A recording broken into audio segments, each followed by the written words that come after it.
You're listening to the We Are Libertarians Podcast Network. Find all of our shows at wearelibertarians.com. You're listening to the We Are Libertarians Network. Learn more at wearelibertarians.com.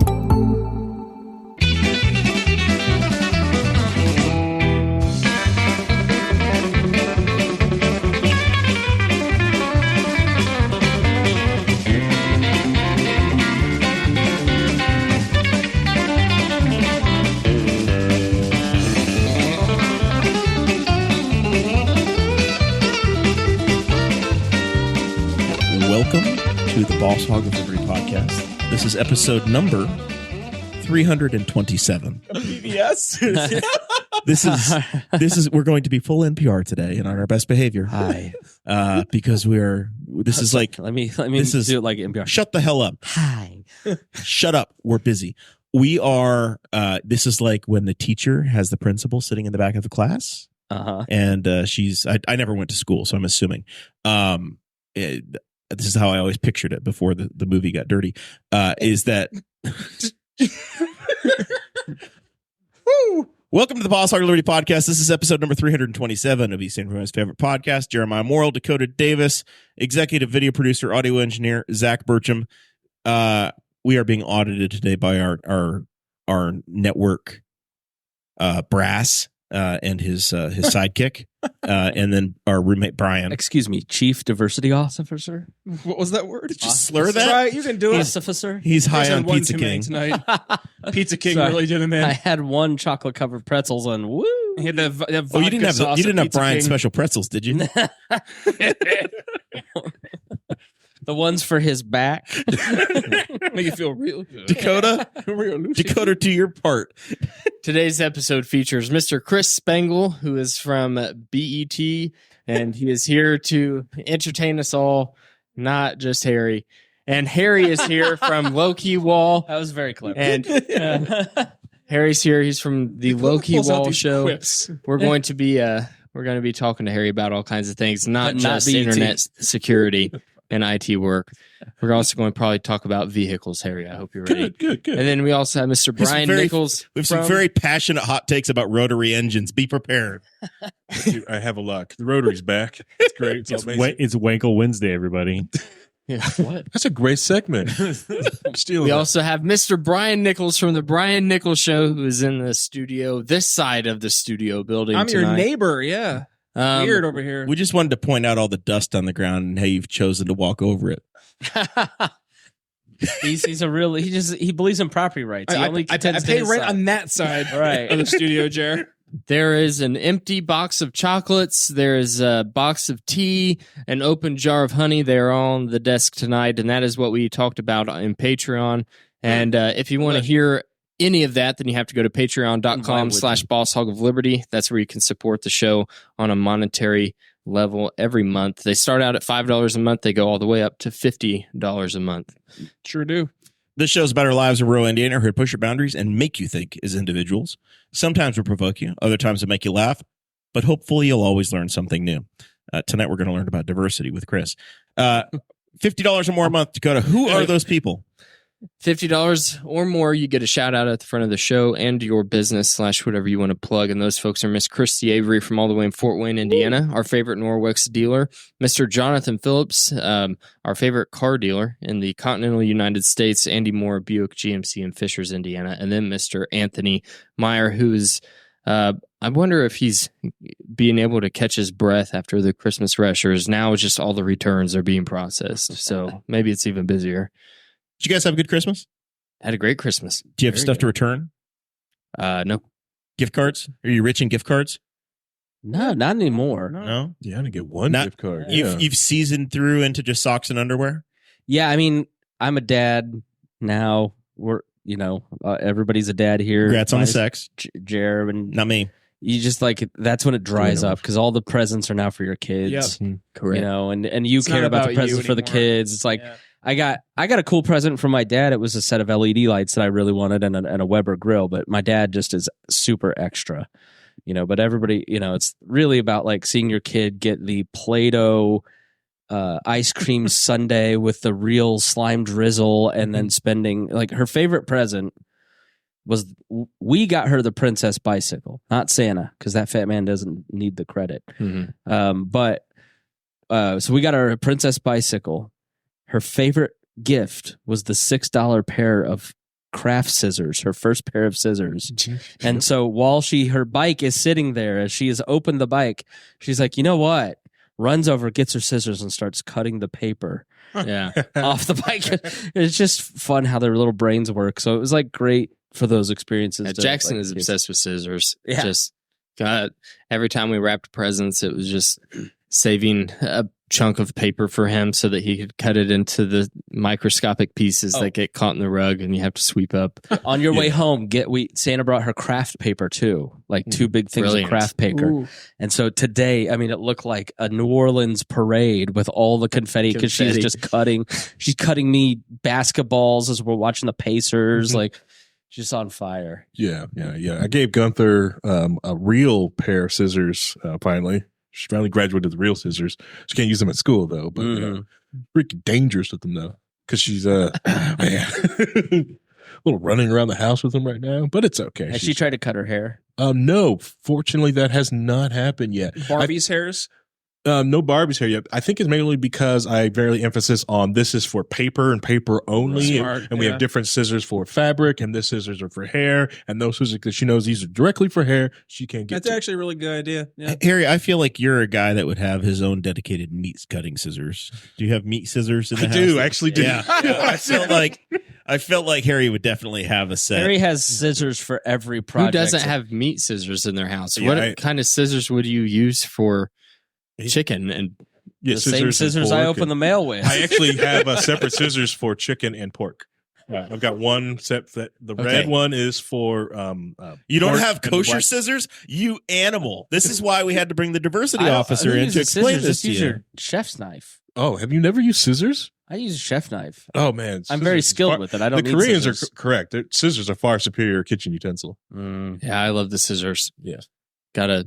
But our scissors are all stainless and they just come apart so that you can flop them in the Did dishwasher. you get the big It's ones so very you can nice. pick your whole hand into it Oh, too? yeah, dude, they're those are great. really nice. I like those. Yeah. Scissor talk on the Boss Hog of Liberty, ladies and gentlemen. Zach, have you got any scissoring idea? Any scissoring products? Scissoring tip? Nope, I was keeping to myself on that one. See that? The Lions and the Cowboys play on Saturday. We get to Harry, watch my we would be team great lose. on QVC. I know we could sell scissors all day. Brian, So, your team's playing Monday Night Football on Saturday night. How do you feel about that? Yeah, You know why? Why? The NFL gave up on January 1st. They gave it to the children because college football is for the kids. Yeah, makes sense. Well, yeah, New Year's Day. I think also the NFL just really wants money. Money. They don't want anybody to be distracted when Thursday. when Dan Campbell and his Lions come to town. They have There's Thursday creeping into night Saturday football, now. Friday night football. They have Saturday night football, Sunday, Monday. So the only 2 days you're not having football are Tuesday and Wednesdays. Al Michaels. That's nuts. Does anyone watch Thursday Night Football on Twitch? No. It's usually terrible. It's on Amazon. It's usually a bad game. I think Al Michaels has now 10 officially plus- called an NFL game on every day of the week. Now he can die. Wow. Because of COVID. Oh, that's Now, right. yeah. COVID season. COVID That's right, COVID yeah. pushed it around enough, and then I think he called a Thursday game What at a Thanksgiving. weird year. So or I guess he's done Thursday earlier. He did. Or it was the Friday game. It was the first NFL Friday game they ever had, and it was the day game, the Black Friday The game. Black, which is Yeah. brilliant. Al Michaels called that game. By the way, there's a backstory on the law on that one too. Did you know that? Mm-mm. That game had to be played mid-afternoon because when the NFL allowed the AFL, Congress allowed the NFL and the AFL to merge. Okay. And they had a carve out that said you can't counter program high school football. So you cannot, by law, have an NFL game after like 6 p.m. on a Friday. So that's why that game was played at like 3 in the No afternoon. kidding. Yeah. Wow. Nice. I'm a basketball fan now. I always was more of a basketball fan. You but must have Bally we went Sports to- money. You've been talking about the Pacers a lot lately. we went too. I to a noticed Pacer that. game, and it reminded me how much I loved watching basketball. And so we every other night In now watch a person. Pacer game. Yeah. In person. It was so especially. fun, but it's so much quicker than the NFL. It's like the same. Used to watch the football game and then watch a baseball game and go, "Oh, this is so slow." It's Are like, you going in person to the Pacers game? Oh, we don't have that kind of money. No, think I was the given context- tickets. I think Yeah. the context is different too because it's a Yeah. smaller court. These guys Yes. are ginormous human beings. Like It's- they take 4 yeah. steps and they cross the entire Mhm. court. You go to a Pacer game Our football field's 300 It's feet. huge. Yeah. But when you go to a Pacer game, the entire hour and a half, 2 hours you're there, you are entertained by something. Right. When they take a break, there's the way the NFL trapeze is in artists person. and the dancers It and the seems lights. like with what you were saying with the NFL being slow, it seems like anymore there's so many flags on every play. This year has been excruciating. And then it's been for so some bad. reason the officials feel like they have to do a 10-minute monologue every time that there's a flag and walk over there, puff chest, click the button for their microphone, and then do their sign language. You know who set that whole stage up for the refs to do this pomp and circumstance? It's Ed Hockley. I blame Ed Hockley, that jacked SOB. He should have just gotten He's a old and fat lawyer like the too. rest That was of his them. day job, and then he's like, "I'm gonna be a ref. Why not?" There's just His son does it now. Yeah, he does. Sean. He does the exact same thing his dad does. Everybody in the flex. NFL's at 500. It's I don't know. There's just something about the NFL that isn't the same as like 10 years ago when I was watching it. I think there's the quarterbacks two aren't things. as elite. I think you're having more injuries because you welcome to the Wall sports segment of the show. Yeah. We've gone from pocket passers. So Tom Brady, Peyton Manning, those guys were all pocket passers. Now we've gone to where these guys are running around. So you've got Tua Tagovailoa who gets his head smacked on the ground and misses time. Anthony Richards for the Colts. Anthony Richardson gets hurt. Aaron Rodgers, first damn play of the game, his ligament snapped because he's my age.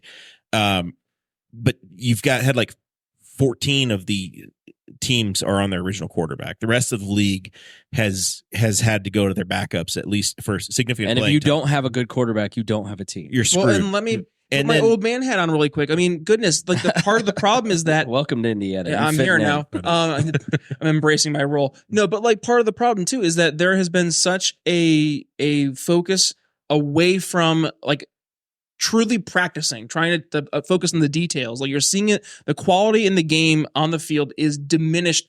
Like you mentioned 10 years ago, it's not the same game. It's a completely different game. Yeah. And you're missing out on that quality and the attention to detail that really does help not only make a better quality game, but it avoids the injuries. Like if your offensive linemen are garbage, your quarterback's going to get hurt. Yeah. If your quarterback's going to get hurt, you're going to have a subpar quarterback throwing the ball to your receivers. That means that your receivers aren't going to have quality passes coming their way, which means you're going to try to rely on the running back, which means the defenses are going to know you're going to be running the ball. They're going to be playing against your run game.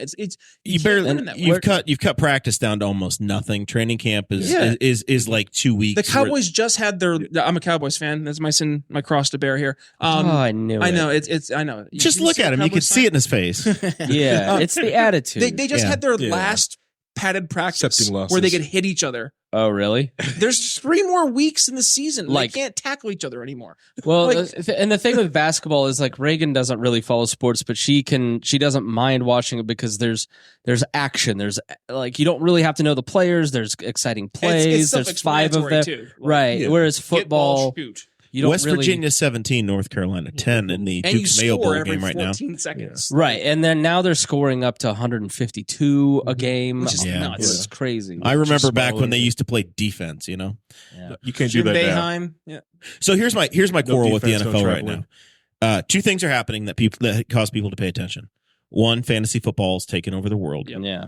But they're destroying their product because today, to save $40 million, the Waltons, who own the Denver Broncos, have benched Russell Wilson for the next 2 weeks. Why? Because there's a clause that says that if he's hurt and can't pass a physical March 1st, they have to pay him $40 million additional.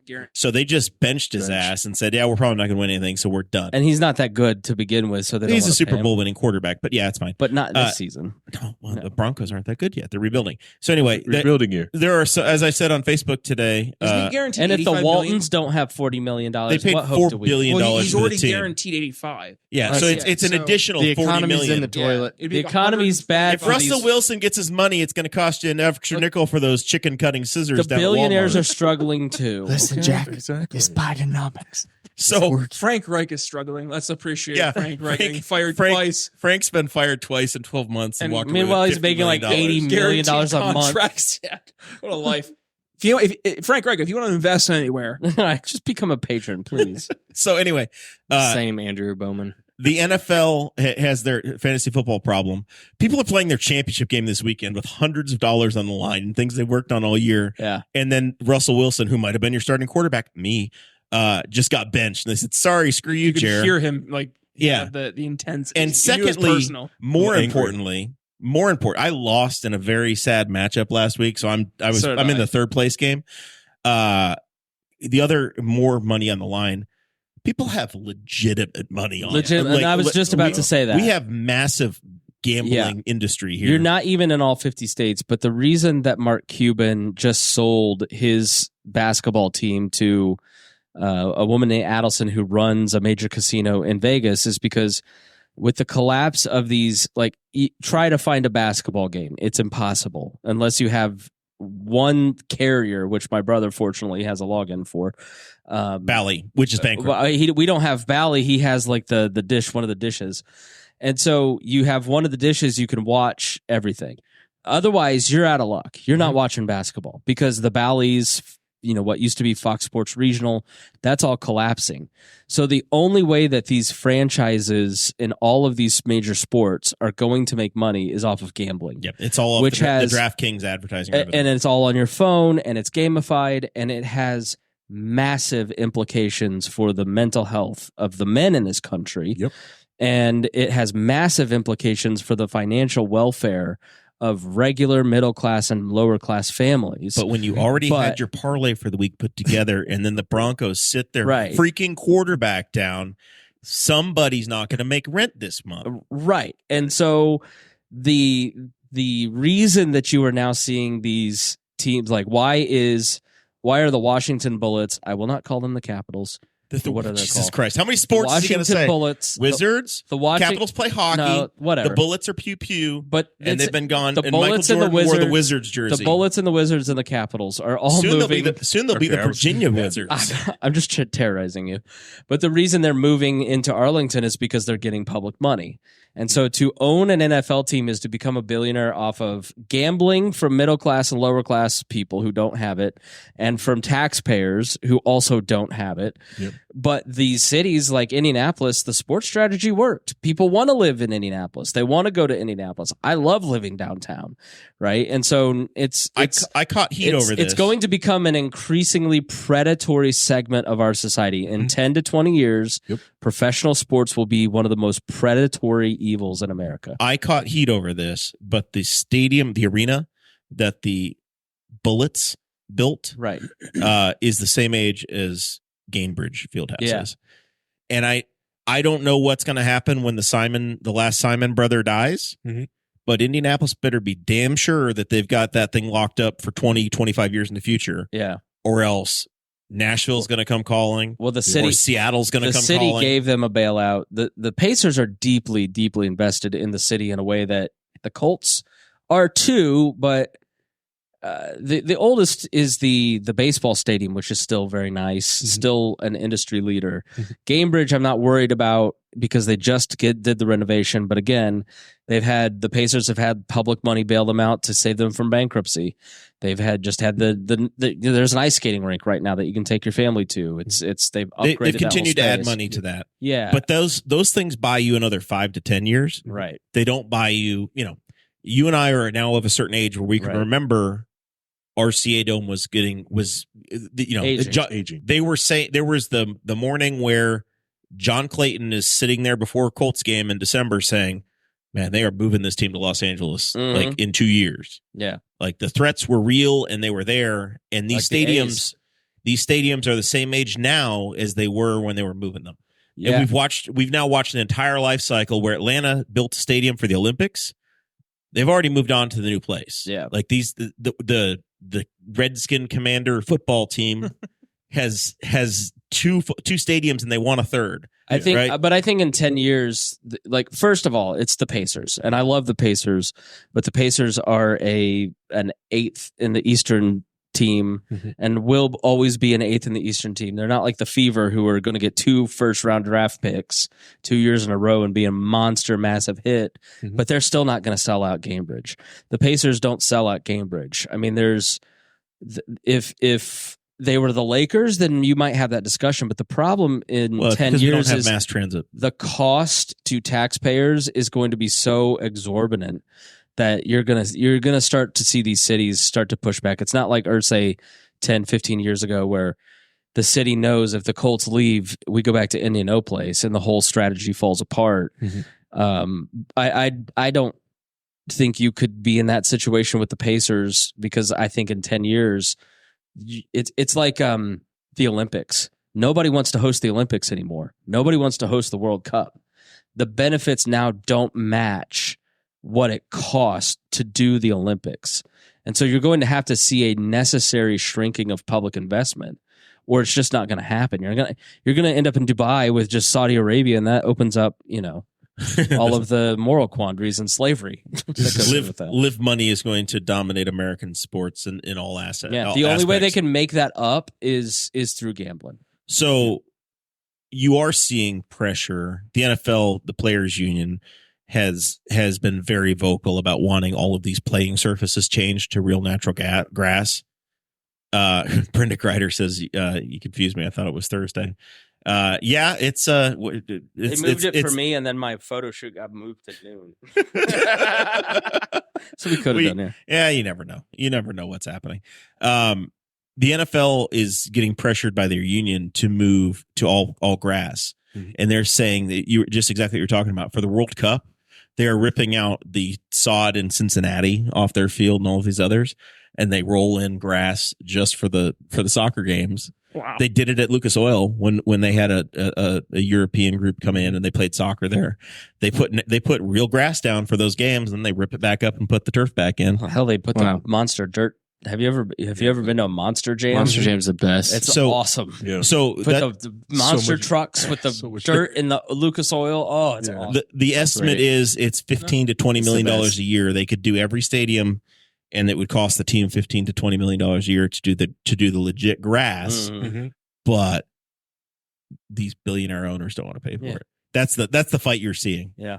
So the unions are putting a massive pressure on, which Well, I know the problem Dakota's with football is Dakota's what you the guys big are union guy, so describing I'm sure he's on the player's side. like the lack of practice. Like, that's simply to protect the health of the players. Like, how many more of these guys need? It's like, how many players have torn their Achilles in MetLife? But I'm saying, like, this year, though, with the CTE and all that. Yeah, for sure. The NFL, if it exists in 35 years, I'll be amazed. But like, if you're an owner of a schedule. team, if I'm an owner of a team and I'm seeing the quality of the product I'm delivering be just drastically reduced, and namely because the quality of the players is being reduced because you're losing all of your quality players to injury, I think it just makes sense then to say, okay, we need to make this as an investment. So we're protecting the longevity of the game, but also we're protecting the quality of the product we're putting back out. I mean, this goes back to what we were talking about with the refs and stuff. Like, as the refs have been ruining the game with throwing as many flags as they have this year, more and more people are complaining about it. It's like, it's getting to the point now where not only the fans have been complaining,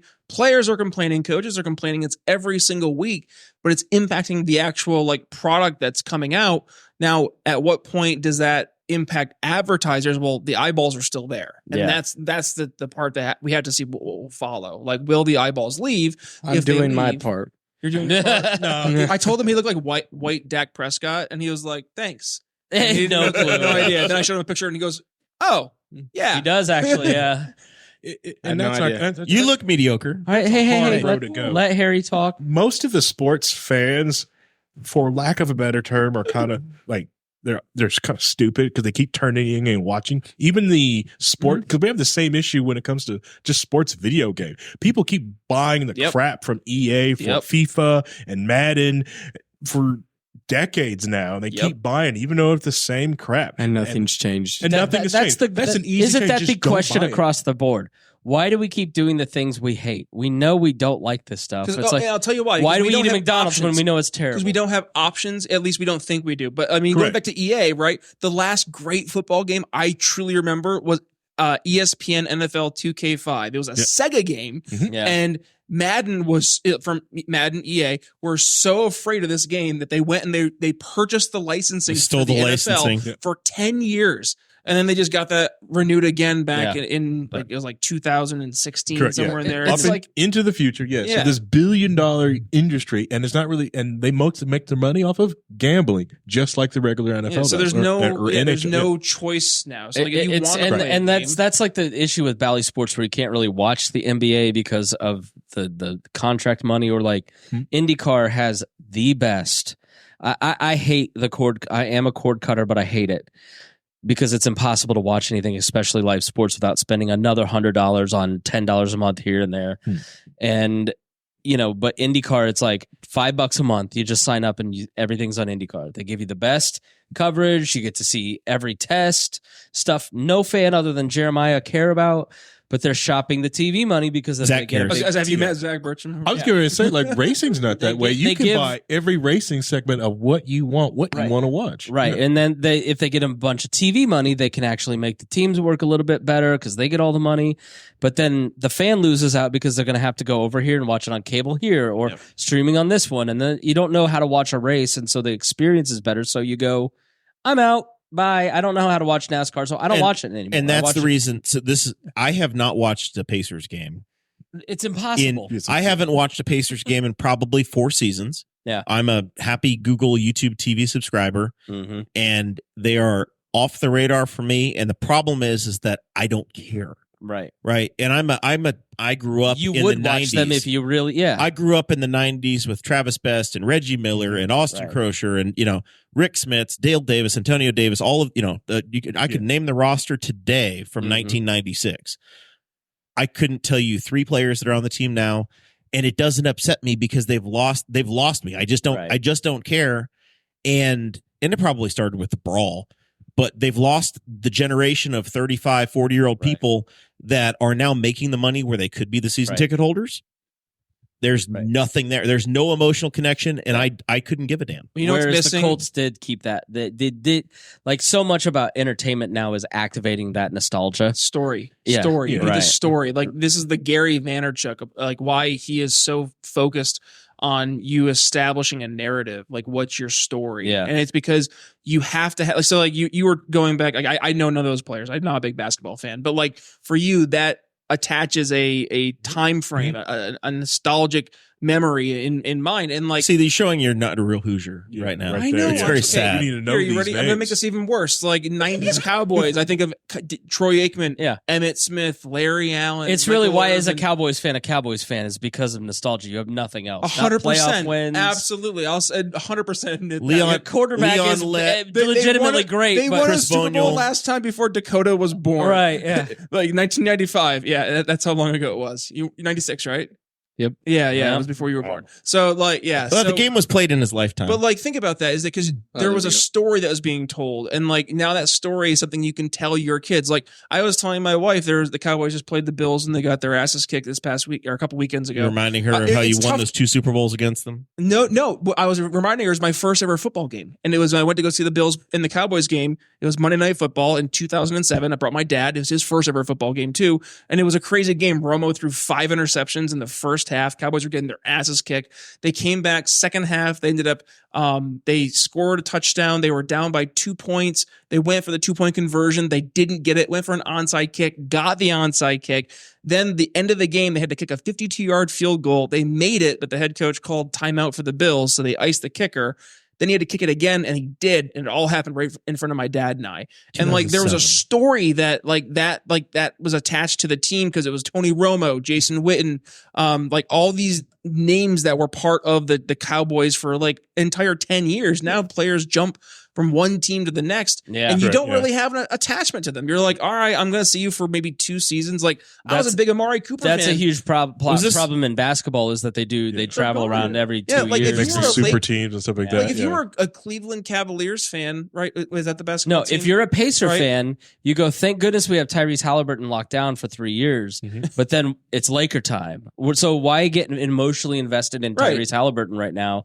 Because if he continues to play at this elite level, just imagine he's if not going to LeBron stay. James had stayed in Cleveland right forever. He would be like an absolute icon, and it would be undisputed. But because he's gone from team to team, and he's like tried to create super teams on all these individual teams, it's kind of like poisoned what his role would be, and there's nothing to look to. When the Heat said, "Hey, we can," when the players themselves, instead of general managers, took over teams, right? And LeBron and Dwayne Wade and was it Chris Bosh, when those 3 came to Miami and they said, "We're going to win here," and the players started assembling their teams. That was the beginning of the NBA and the Pacers becoming irrelevant. Yeah, where the Donnie Walshes no longer could do what they did effectively. because there's no way Milwaukee, Indiana, Minnesota, those, the Oklahoma City, even It's those now a communities little better. It's better. I mean, had no ability to compete with that. Boston's still the best team in the East right now, but the second best is Milwaukee because of Giannis, and so parity's starting to kind of come to the NBA a little bit. But then then there's the Pistons, who have lost a historic 27. When I drove to Detroit last week. Are you glad you came out for this, Harry? Yeah. Glad it's good. Dakota, isn't it great? He wrote down a roadmap for this episode. Right. You two look like you're having fun. When I Having a drove good to time, Detroit right? last all week, the sports talks. I saw their sign that said 3 NBA championships, so they can cry with those. I don't care. I don't want to hear their Detroit violins. had to sacrifice the Pistons to get the Lions. Harry, will you please explain to us what the hell Chris Spangle's been up to? What do you mean? Oh, no. What is he's like side gigging on? Yeah, what's he been doing on you? He's been like, of all of the people that I thought were going to get a contract at BET, Personally, yeah. I did not have him. I would've I thought- didn't have that pegged. I did not have him in the pool. No. And a lot of the times when I tell people about it, they think it's my other friend Chris that I have. Is he black? Yeah. Okay. All right. Do you tell them his face got tweeted out by BET's Twitter account? No, I didn't tell them that because that's just sad. It's not what I they do don't show think them it's his the Chris. episodes and clips, and they're just like, "Oh my god, that is him." I'm like, "Yeah." Yeah, they don't think it was the Chris that wears sunscreen in winter. I have more I had to share my. Midwestern rural white people in the boomer category, especially watching BET, along with Miss Pat. Obviously, she's the reason that any of them are watching. Yeah. But than anyone else in history, I think. My dad's ex-girlfriend at Thanksgiving was like, or Christmas, she's like, it's my favorite show. I watch it every single day. I'm like, no one in Putnam County had ever turned on BET until. My friend circle was like, we get this channel? right. My dad, it was legitimately funny. My dad legitimately called me and he goes, They air that here? I have BET. I can watch it. I was like, yeah, it's basic cable. It was owned by Viacom. It's And we're talking about the Miss Pat show on BET Plus. Miss Pat settles it The funny thing on is, BET Network. my Very wife close. said the same okay. thing. It's like, we get It's talking about the BET. different show. I'm shocked too, but yeah, we got BET. Yeah, so Miss Pat Settles It is on tonight, Wednesday night at 10 p.m. on BET. Now, And how do you handle flying back and forth to Los Angeles to do a show every week? Every- I don't understand how you keep this schedule. It's the money, Jer. The money just keeps flowing, and I keep flying. That's how it works. No, it was really cool. Like I auditioned sometime around this time last year, which was like over a Zoom. And someone called from BET and said they wanted to. That's how they. And so I was like, okay. I figured it probably had to do with something with Pat, but Pat and Dion never said anything, right? So I was like, this is kind of odd, but I'm just talking to a guy on Zoom and he's nice, so I'll do this. And did that. I ended up making it through that process. Then I shot the pilot in LA last February. I did okay, but well enough to kind of get passed on to the TV show and got a few episodes. But like, I literally thought I was being punked because nobody had said, send the plane tickets. I'll go. right. No, because I had a friend who kind of had something like that happen and had money stolen. And so like Miss Pat hadn't said anything about it and nobody had said anything. And you didn't that have this the was going stones on. to text her and be like, And so if she's not saying anything, then she probably doesn't, there's usually a reason. So I texted her assistant. I was like, is Pat going to LA next week? She's like, yes. I was like, okay, then I'll give him my flights. So I flew in and I got the audition and made it through, did 6 episodes of the 20. And it was really fun. It was such a cool, different experience to get to go and be a part of a TV show. It's produced by the people who do Jersey Shore, Tila Tequila, Tool Academy, like TV royalty. One of the guys worked for Letterman. Like they booked all these are real cases. They're real people. I thought your nudity was very tasteful. I as thought well. so too. Like right? Tasteful side. What was Yeah. hilarious is Ray J's on the cast with me, and I was the one that was nude. So it's a fun twist. Very artistic. Not nearly as impressive. Some of them had never seen a white one before, so they wanted the diversity. The higher. first day of shooting, I was Just for legitimately contrast. in the room shooting He's the show. control group. I was literally the only white man in the room. It was, I think there was one white woman in the audience. That's how I felt when I lived in Philadelphia. Yeah, How right. does that feel? Great. How does that feel? I always tell Miss Pat, I'm like, every co-host I've ever had has been black between Abdul and Harry, and she's like, "You lying? They're not real black." Well, it's just different black. That's Southern redneck black. I'm Northern England, New Northern England black. waifu black. You're a landowner black. Landowner black. No, look, Harry, flip the script. Dakota. Nobody loves waifus more than this man. Okay. There's several more people that like them more. I'm also humble, but no, like I said, landowner, New England. When I told you that I was going to be on BT, what were your thoughts?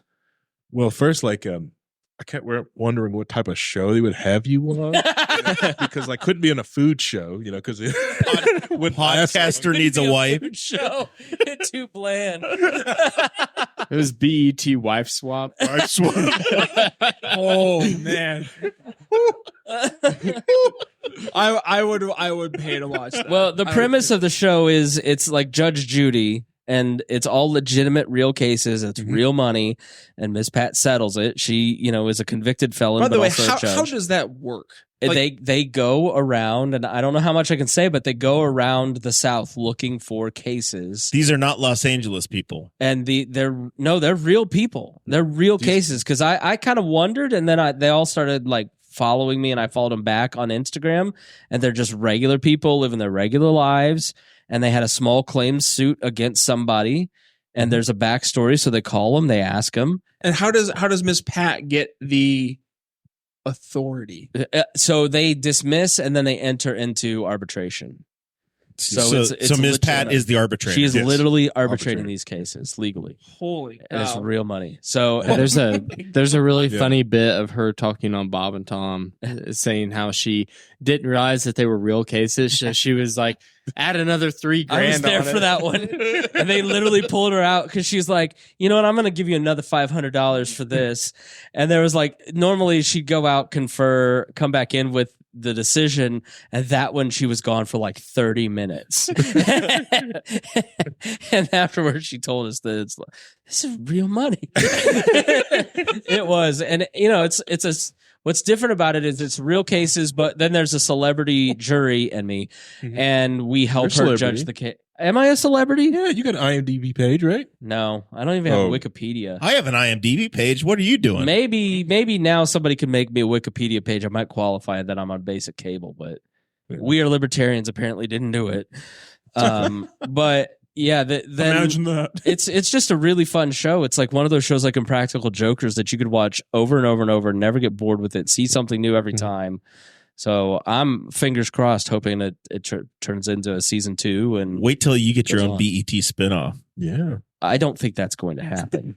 Maybe the food show. Maybe pitch that They pilot. won't even tag him on social media. He's not gonna get a spin. Everybody else does. They're just the white libertarian from Indiana. I don't think they're tagging me, but The ramen noodle hair was great. Yeah, that was Yeah. great. That was good. that was so I put the ramen noodle. This is like these bad wigs case, and they smelled horrible. They were like so musty.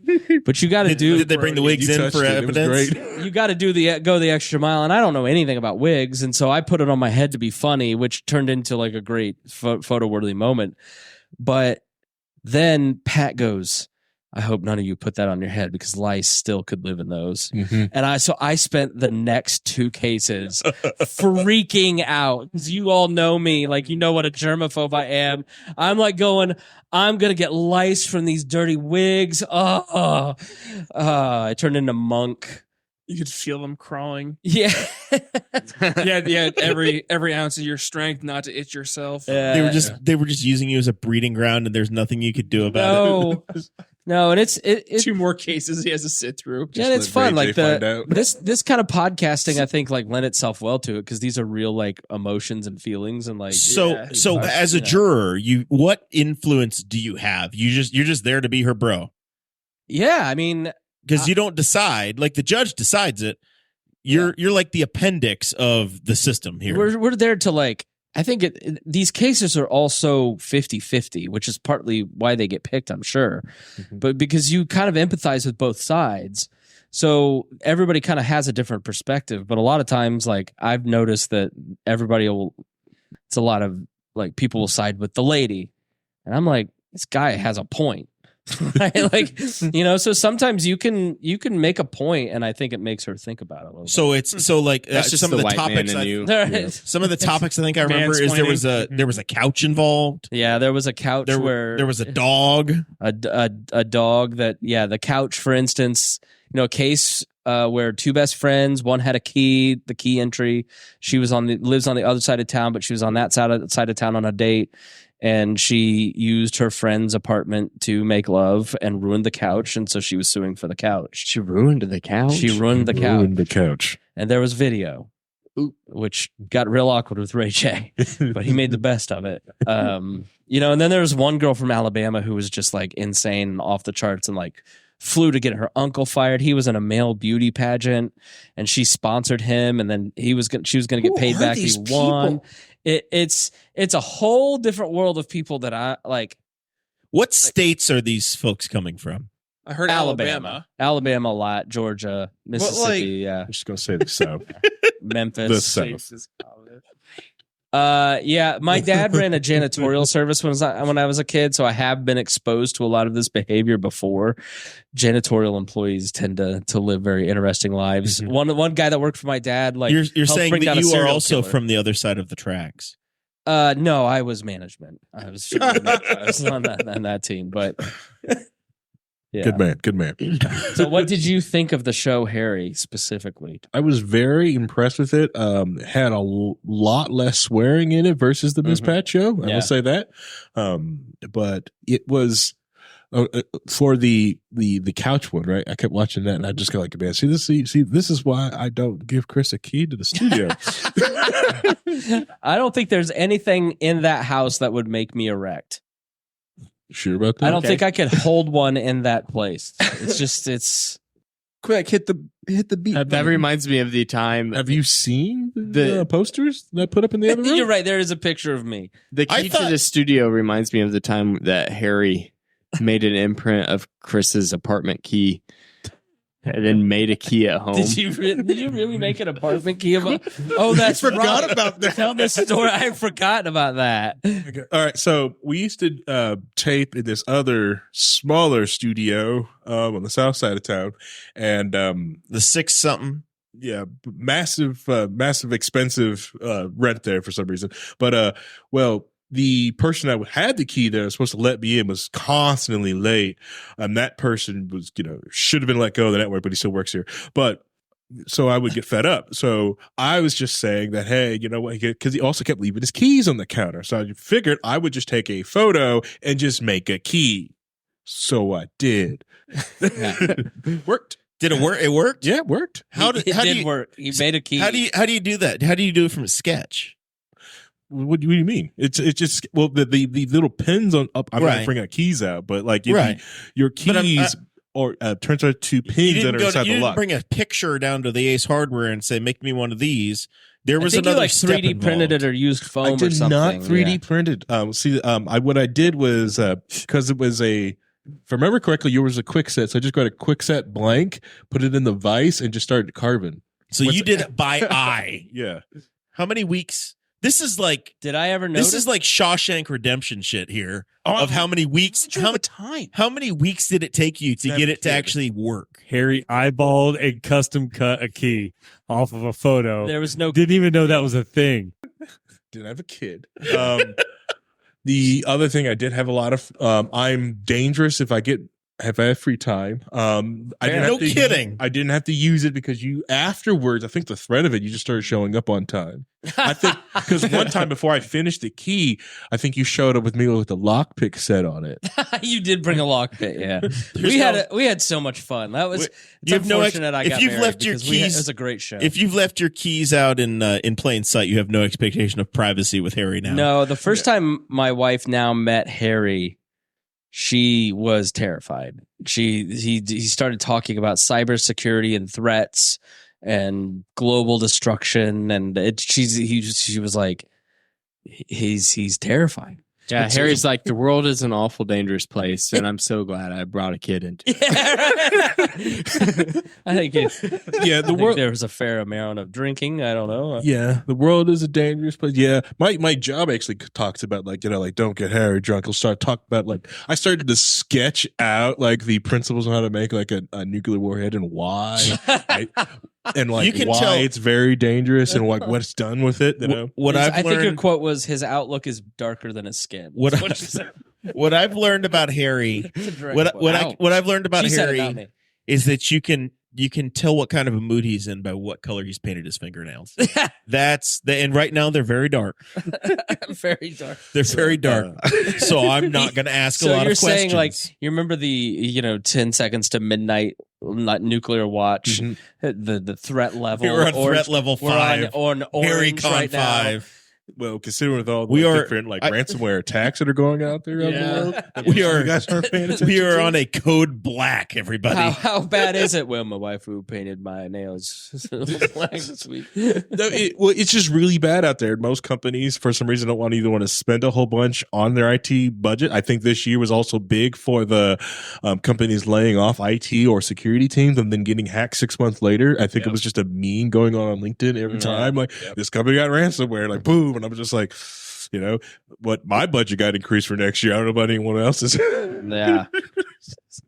It's because their IT department has a doomsday man on staff. Yeah.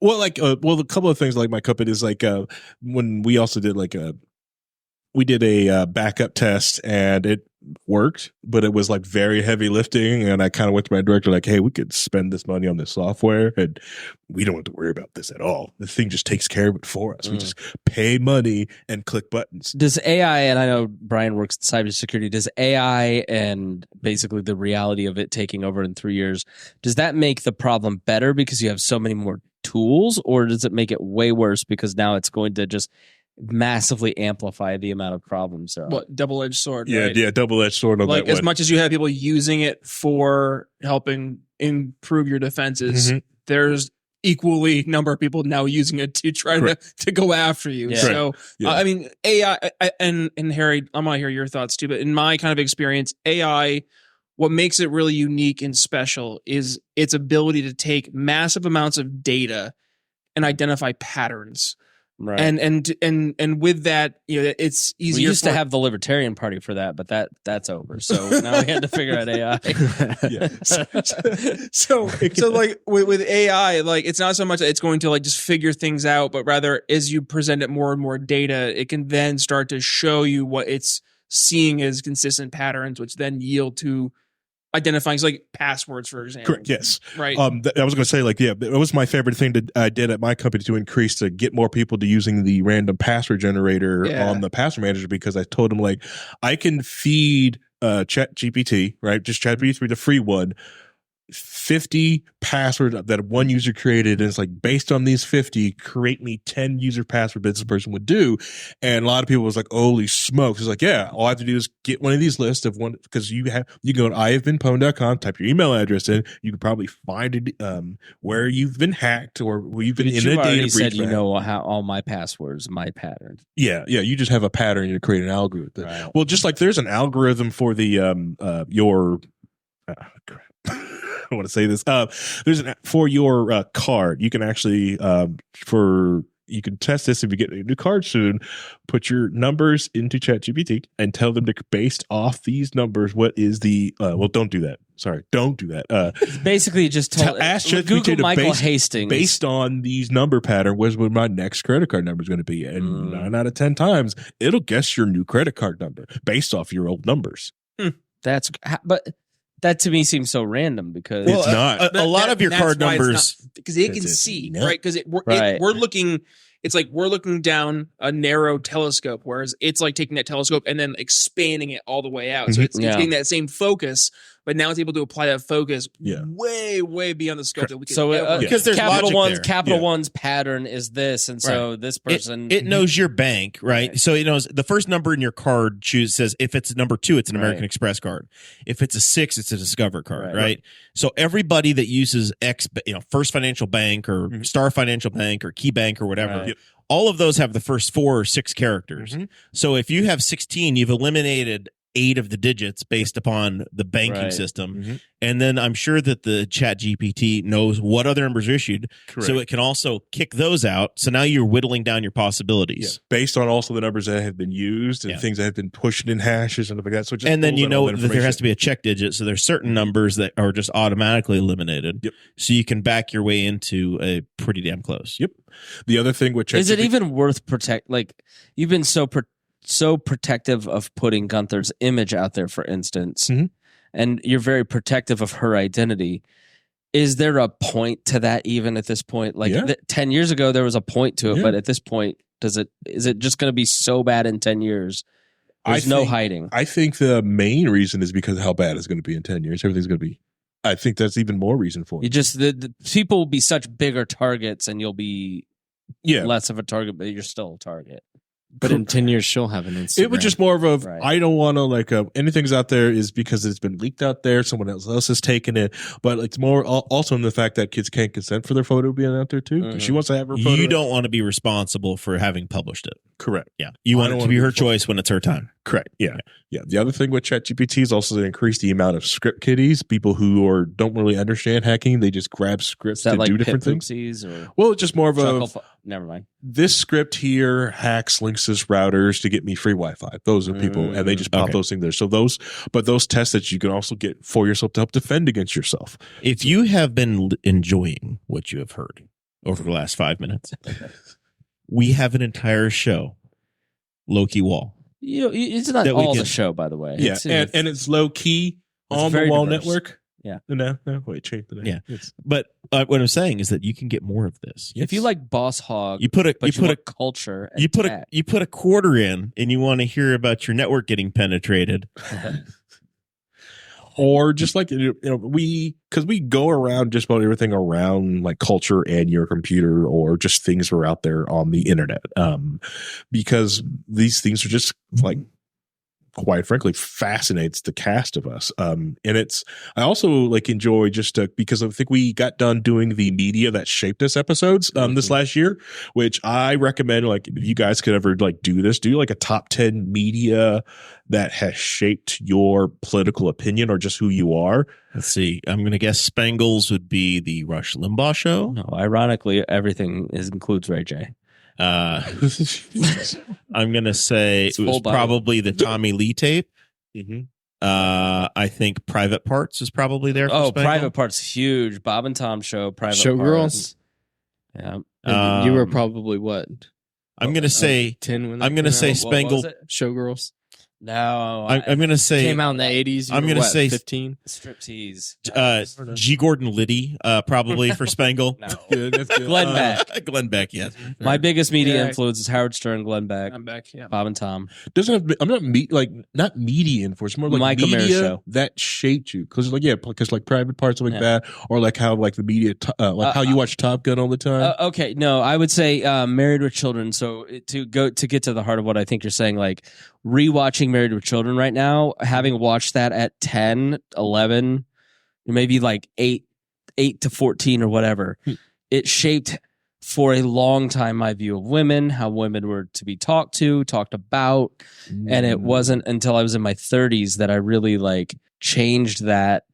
And that was a show that shaped me in a lot of ways in terms of humor, in terms of like just my view of women and what was funny. And It was on Okay, Fox, that so it was makes too sense, scandalous yeah. for us Yeah. to watch in our home. yeah, no, for sure. Yeah. And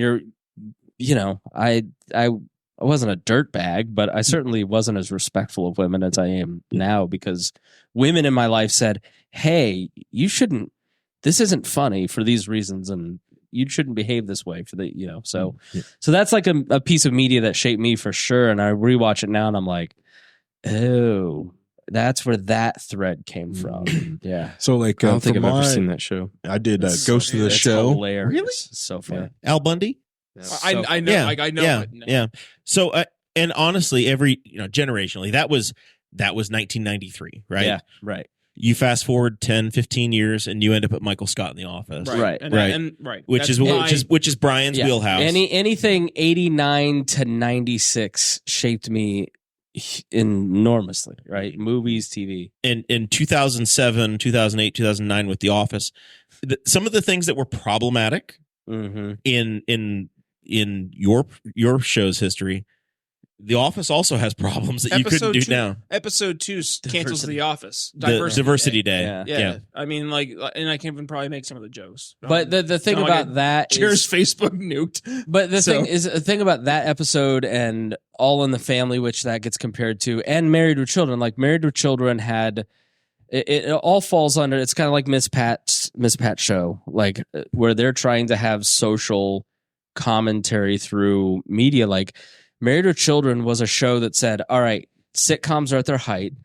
Everybody wants to do sitcoms a certain way. They're very formulaic. Let's take the formula and do the opposite. The dad isn't a hero. The dad's a loser. The wife isn't also a winner. She's a leech. Like the husband doesn't want to have sex. And then, the neighbor is an empowered feminist and he's like a knuckle dragger. Like, so it was all a way to kind of do social commentary, just like Diversity Day, where they're like, look at this oaf making all of these, because you can kind of see it in yourself and go, all right, I shouldn't be that way, but also it's kind of funny. I think the biggest sitcoms whenever I was growing up were Malcolm in the Middle, Yeah. Reba. Right. Reba? It was the end Yeah, of the that's a sitcom big era, one. Mike and Molly.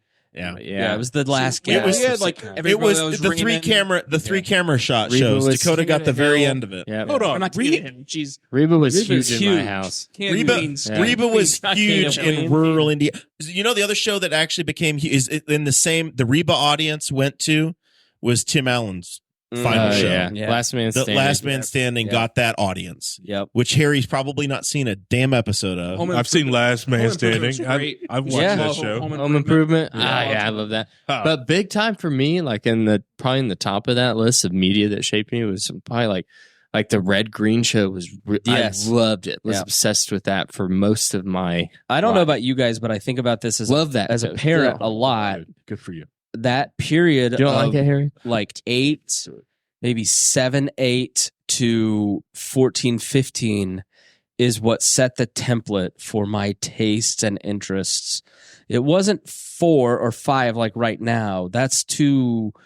Everything's just like through the brain, but like 8 to 13 years old. But my parents just let me have a TV in my room, and I sat there and I watched from 89 to 96 every sitcom and movie I could. And so, Right. man, I know I haven't seen Grumpy Old Men in 30 years. I watched it in November. Pull your lip over your head and I knew smile. every freaking word to that thing Swallow. because it had imprinted me so I think much. for me, it was more from like 14 to 18 is Mm. kind of what set me. Cause like I'm thinking back to, I'm like trying to like, what were the things that really were my foundation? And like beyond politics, like, yes, politics I've always been passionate of. And that was Right. definitely like from 8 to 13, like it was the Bush 2000 election, then 2004.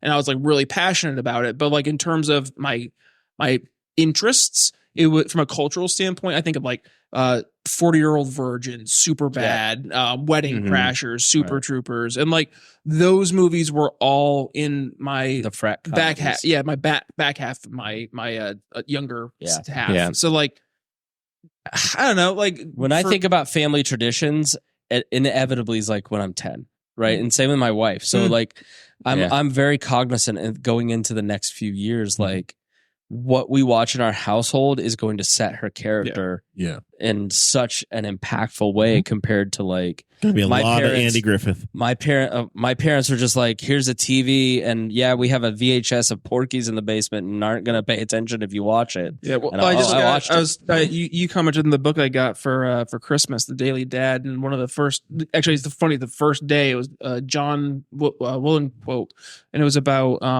how like the child watches the parent, and like Mhm. you want to see We the teach child by does watch the behavior more parent. than words. Yeah. And just like Mhm. that speaks to exactly that, because like so many people just don't pay attention to what they're doing. Yeah. Right. So we might watch something that we think is like appropriate, but to your point, like it's not. It's here's the view that most of your kids. Yeah, It's the back of your phone, and that's why kids are. If you want your kids to read more, you should also read more. Yes. If you want your kids to learn the violin, then you should be playing an instrument time too. for it. Correct. Like, make it a priority. Yeah. Don't just expect them to be like to take interest. Be like, hey, let's make this and do it with them. Yeah. Yeah, see, I got most of that also from like the Pistol Pete story. I don't know if you guys know the basketball player Pistol Pete. Like his dad of Louisiana State University. Yeah, you say all these things, Brian. Now Pistol and like Pete Maravich. we raised Jackson that way, and very aware of making sure that we spend all of the time with him as much as humanly possible. We're on your side and here. Now that he's almost 4, it's like, please just watch TV for a few minutes. I have got to get some things done. Right. Dude. Yeah. Here's a tablet. Dakota, I think you owe Harry an apology. You interrupted him and talked over him. Sorry, Harry. And thank you. We value you, Harry. We value you, Harry. Thank you. Please, Thank go you. ahead. Appreciate that.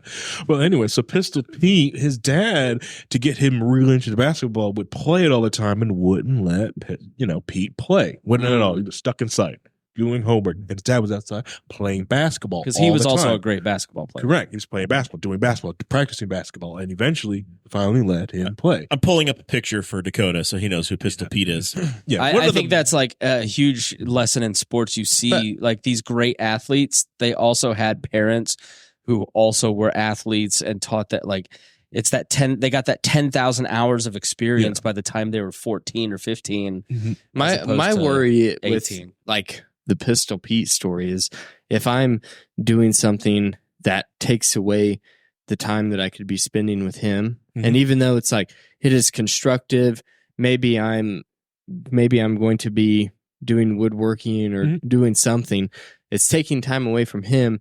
Would he grow to then hate that thing because there's a negative connotation of my dad spends his time doing this instead of spending it with me? I think kids love what.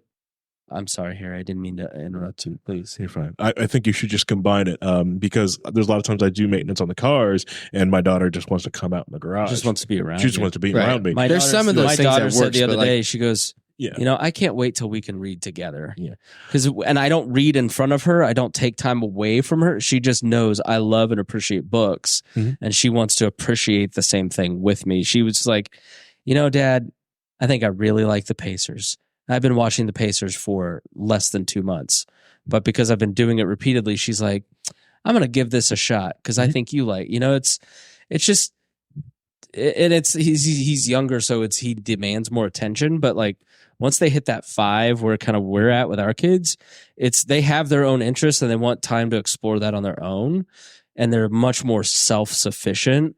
But they also want to like do things with you because they know I love you, you love this. I might like it too. I want to explore this with you. It's pretty cool. It's like 5 is a pretty great age because they're not awful and terrible like they'll be at 10. Pistol Pete played for the New Orleans Jazz. Yeah. Nobody ever gives the Jazz shit for moving to Utah, but damn it, they pick on the Colts. Or the Lakers. That was Minnesota. Yeah, the Minneapolis Lakers are the LA Lakers. Zach, I assume that your formative TV show was much like mine, was ESPN Speed World.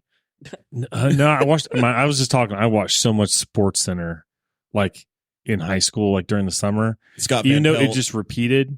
I was talking to you about it, because Rich Eisen, Scott Van Pelt, Stuart Scott, With his all those lazy guys. eye. And it'd be the same episode. They just Cool side repeat of it the every pillow. hour, but I'd still just watch it. All right. And even when those guys come up, but Another big one, whenever I was in like middle school, was Chappelle's Show. That was stop huge talking in my about shit school. that happened after I graduated college. That hurts. Having 5 hosts on one show at a time is hilarious. Because do you know they what all Porky's, talk over each do other. you know what Porky's is? No, had no idea when All you right, mentioned Porky's was this 80s movie with Maximum Skin, Ken Cantrell from Sex and the City, who's like the tall blonde that didn't do the recent stuff. Like she was in it. It was lots of sex and nudity. It was like the ultimate. It was like the end result of Animal House. They had taken that thread Parents had so a far VHS that of it. Christy Avery says her parents took her to see Porky's in the drive-in. Oh no! Oh, They had it at a drive-in? I Nice watched family movie. Super Bad with my dad and my best friend, Super and it got Bad's to the a part good idea. where he's like draws pictures of Dick drawings. Yeah, okay. I want to make sure I was allowed. It's your show. It's after 8 o'clock. I didn't want to Okay. assume. We're Take, prime time take now. the drawings. If I want to try to real big veiny ones, I believe is the Triumphant quote. Porky's Yes. had live action, real big veiny ones. Women fully frontal nude. Yeah, Allowed active Yeah. sex. Like, I don't know, Christy, how badly that must have scarred you, but it would have scarred you. Maybe that's why she is the way she And then is. Jackie Davis says the Morton Downey Show. I think Harry, you too. Trash Jerry Springer type talk shows. Yeah. In the Yeah, I was gonna 90s, say- and then the like Osbournes and the Hogans in the Mhm. 2000s and you know what's Tula messed Cast. all up those is it has reality all shows. transported to like TikTok. Yes. Yep. Yeah, all Yes. that. It's all there now. I saw it when I went to Bob and Tom because Man, I'd this is insanity.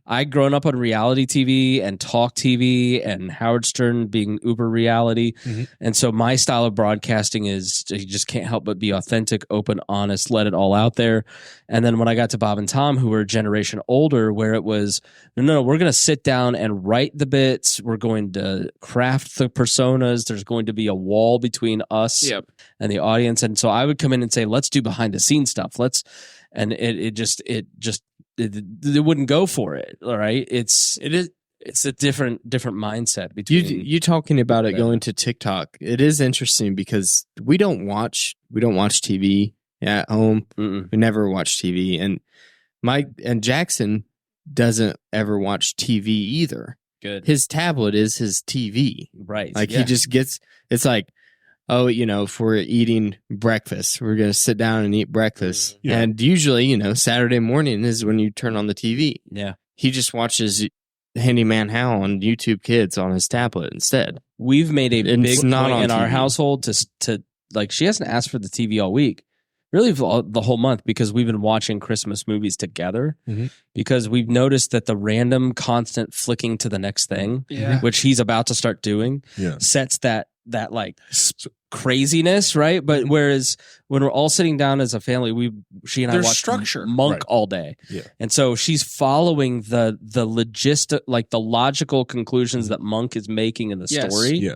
And it's much better for her, I think, Yeah. that way. And then also some of the kids' content they even do on YouTube Kids is some of these awful compilations of Yeah. different shows to get past copyright. And Oh, they yeah. always just keep jumping. Like some of the awful Bluey episodes are on there too. Yep. I just gotta clipped up. I ban every video game thing on her tablet. I ban just educational. I train You her constantly have to be watching too, like Yes. and listening. And it's not like he's on his tablet very often, Right. So it's not like if I'm sitting there reading and eating breakfast and he's got his tablet right next to me. It's not Yeah. like Yeah. you can't hear it. I make Gunther watch the old PBS shows that I've got recorded. So like Odd Squad, Big Comfy Couch, those. Do you guys, when you're watching programmed television, like watching a series like Monk or whatever, do you have to finish the series? Yes. Do you go all the way through? Like you can't.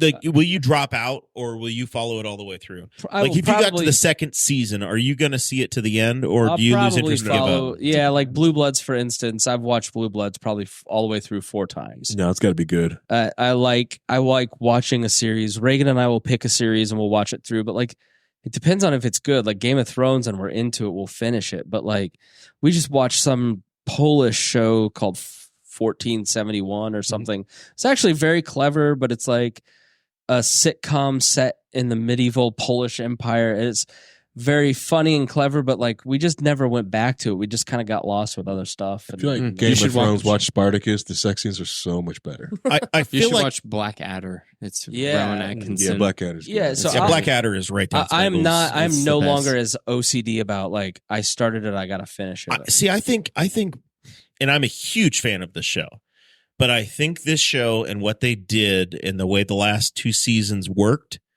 broke me of having to finish them, because I still don't know if I've actually finished Arrested Development or not. Mm. Because of the last 2 series or the last 2 seasons that were on Netflix that got cut and edited 5 different ways in this experimental whatever. Mhm. I think watching those episodes cured me of having to watch other stuff. I never finished 'Cause Mad Men. There's just too much content. There's Yeah. too much. nowadays. Yeah. Like I mean, Elephant in the Room, right? Like my show used to have 5 episodes a week. And I saw my numbers just stagnate, and I was like, "What? Like, I'm doing 5 shows a week. I literally am doing 5x the content that I had doing when I first started my show, and my numbers are now pretty much at where they had been, and they're not going anywhere." And I think it was just, content overload. And I look at myself like I used to be dedicated to wanting to start a show and go from start to finish, but it's like, well, now I have 14 other shows I'm supposed to watch, and sometimes I'm just like, okay, maybe I'll catch one episode here and there. Like my wife will watch the rest of The Crown. I watched like the first couple seasons, but I'm at the point now where I just don't have the time to devote towards all of it. There's a tool that just got put out that measured how much bigger your podcast is than most Netflix shows. The Bob and Tom podcast is bigger than 93% of Netflix shows in terms of consumption. Wow. Because the insane. dark truth about all of these streaming shows is there's a race for content. Netflix realized a few years ago that all HBO and Paramount had to do was start their own Netflix, and they were going to, which meant they were going to have no content, so they started building content. Right. And so then everybody else went, we should do that too. And they didn't give a damn if anybody was watching it or not, but you had to have a library. You had to have a library, and nobody's watching. And the television library all of a sudden started going back to the studios, and it was, we're losing friends. And so we're there's losing so the West much Wing. stuff that people go, you know what? I'm overloaded with choice. I'm just going to go to YouTube, which is going to tell me exactly what I want to watch, which I know Theo Vaughn. I'll just watch this. Or I know I love The Office. I'll watch that a million times, or I'll watch the show that I loved from the 90s, like Married to Children. And you can upload The Office, like, was it Vudu? Is that the app where you can upload video? Or, the Vudu? It's Voodoo's the renting. Voodoo. Maybe it's not Voodoo. There's purchase. an app that we have on our TV, and you can upload like your videos. Yeah, Voodoo. Yeah, Is for it $2, you can convert your digital your handheld DVDs. DVD, Yeah, your DVD. and you can make it That's available what video. it is. Yeah, and some of them are free. I know that there's some that are free. I only went through and I did the ones that were free. Disc- But as disc to content digital. creators, the pandemic changed everything, because the rule was, the ironclad rule was, more content, more consumption, better, more yeah. eyeballs. I'm even thinking of taking the Chris Spangle show down to twice a month, and I've been rock solid once a week, every single week this entire year, for the first time but like, the consumption is there. People just want your best. Mm-hmm. They don't want all of it. Yeah, like, so Mr. Beast does like one video every 3 weeks. instead of month and a every day. half. Yeah, because there's just not enough appetite, and every study shows this. Like, people just want, like, It's quality too over much. quantity. Yeah. Yeah.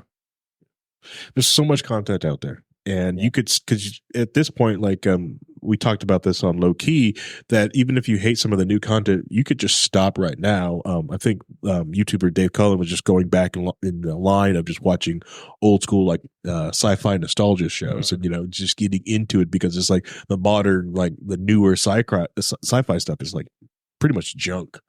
Audrey and I, we watch, like, we don't watch TV except for at the very end, right before we go to bed, and we'll watch like 20 minutes of a video game streamer streaming Grand Theft Auto 5 or something, and it's like we watch for 15 minutes and it's like time for bed.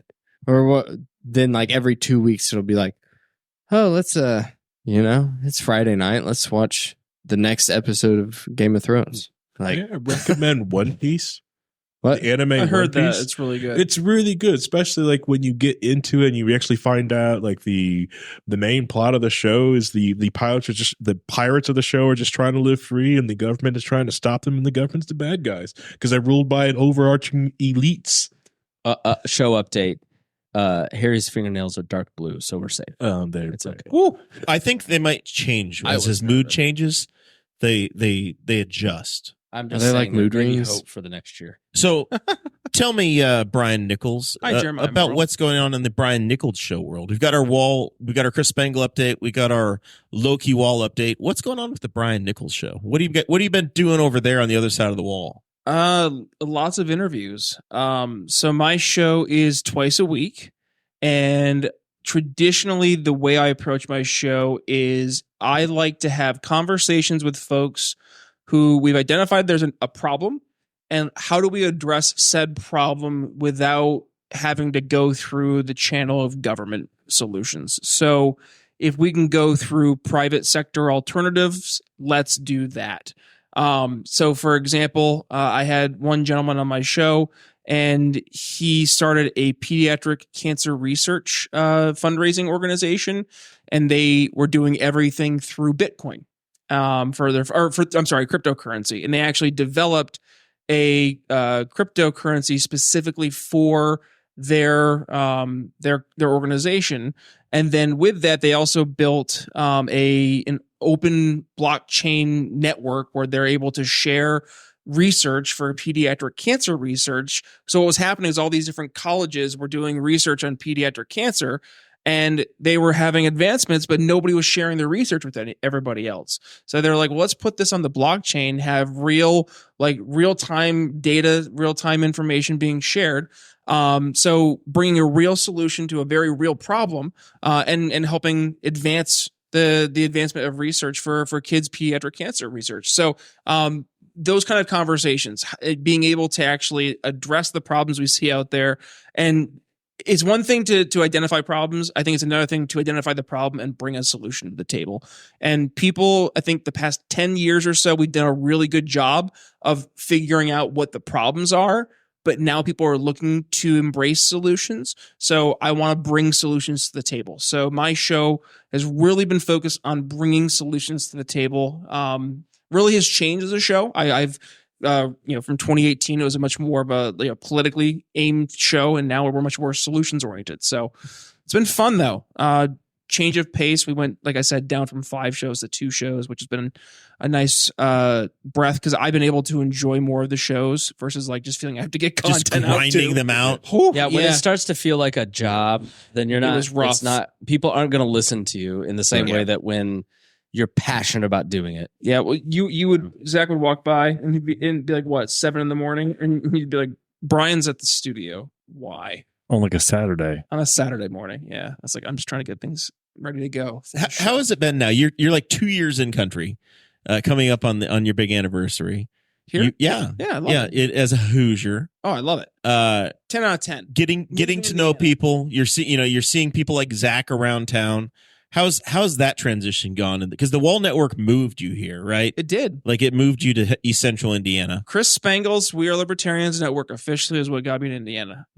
So I remember Sorry, never mind. You came to the pool party and realized nobody had to wear a mask and everybody was shopping and walking free, and you were like, what? Yeah. I was getting ready to say that literally next month is 2 years of you in the studio. Wow. Yeah. Wow. Yeah. Everything's 2 years. Wow. Yeah. Because January of 2021 or 2022 is when we moved here, and it's 2024. Wow. Of course, you've seen how crap Philadelphia's been since he left too. Yeah. He was holding that together. Yeah. You were the glue. Yeah. Well, so Philadelphia was rough. For those who didn't know, I moved from Philadelphia, Pennsylvania. Downtown Philly. Yeah, like in the heart of Philadelphia. It was not a good area. I don't know why you pick on the land of Ben. Where it is always sunny. By the way, one of the cities I had been attacked in by homeless people. New Orleans is the other. It's a dangerous city. But when I started really getting into libertarian politics, I found Real Libertarians, and I listened to the network, and I really found myself listening to the shows and finding like I was a part of the family, even though I wasn't part of the family. Like, I didn't live here. Who did you fall in love with? Was it Aaron Ewert or I only ever did like 1 or 2 episodes. Tad Wester and Greg Lenz? Who was the person that you said, oh my God, I've got to be a part of these people? It wasn't so much.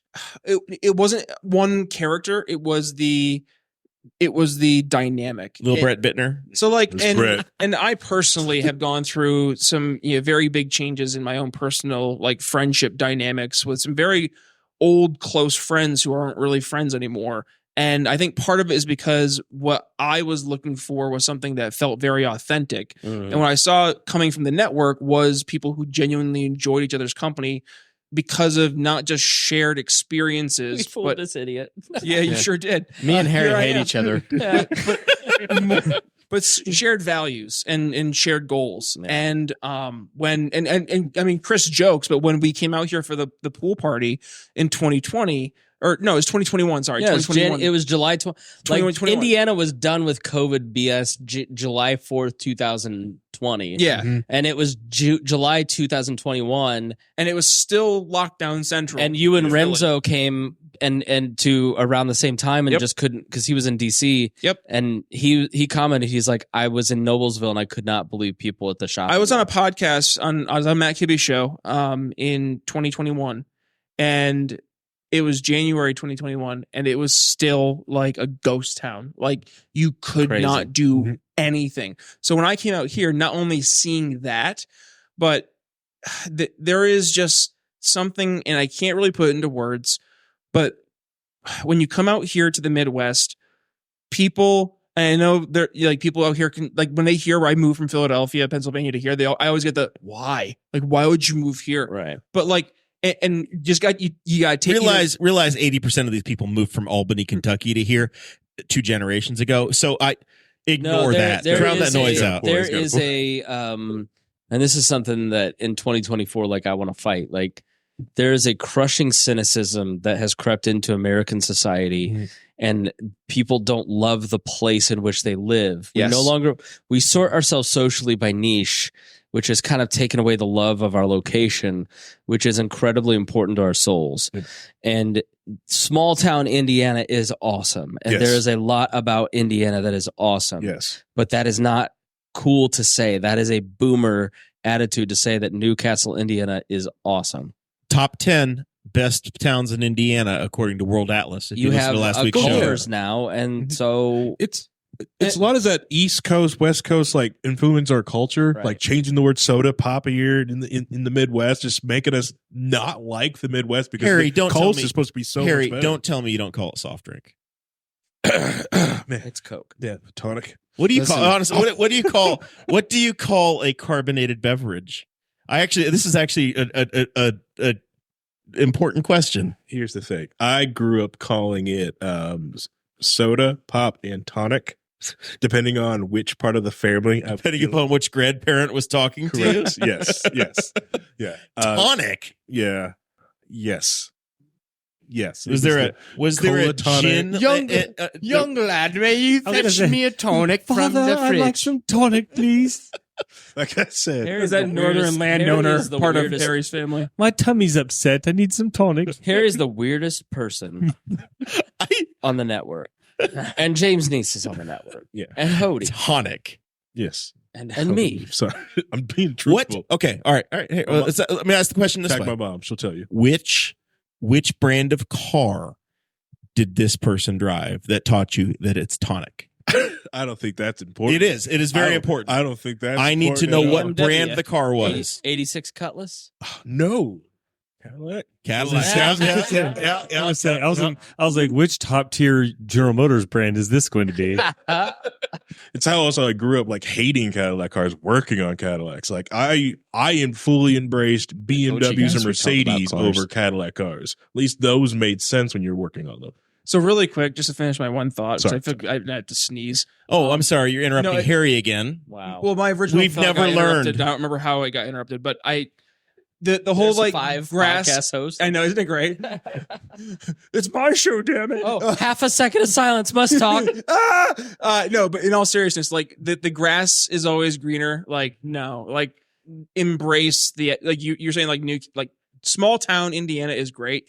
Small town Indiana is great. Like the fact that not only are you able to have the impact in your community, but like the influence and build those relationships with people. Like I've been here 2 years, and I think Jerry, I mentioned to you when we were at the Christmas walk, I was like going around and I was like, oh my God, I know people here this year. And it was really cool. Like 2 years later. Hilariously, like, this is only Yeah. the 4th time you've seen Jeremiah since you lived here because he travels. he's usually like camping up in like the Great Lakes. Brian sees me seasonally. It's very true. Or when he's From watching my November- cats. I'm on Christmas break. and From so- November to March, I keep my Henry County hours where you may see me here Yeah. on the weekends. Yeah.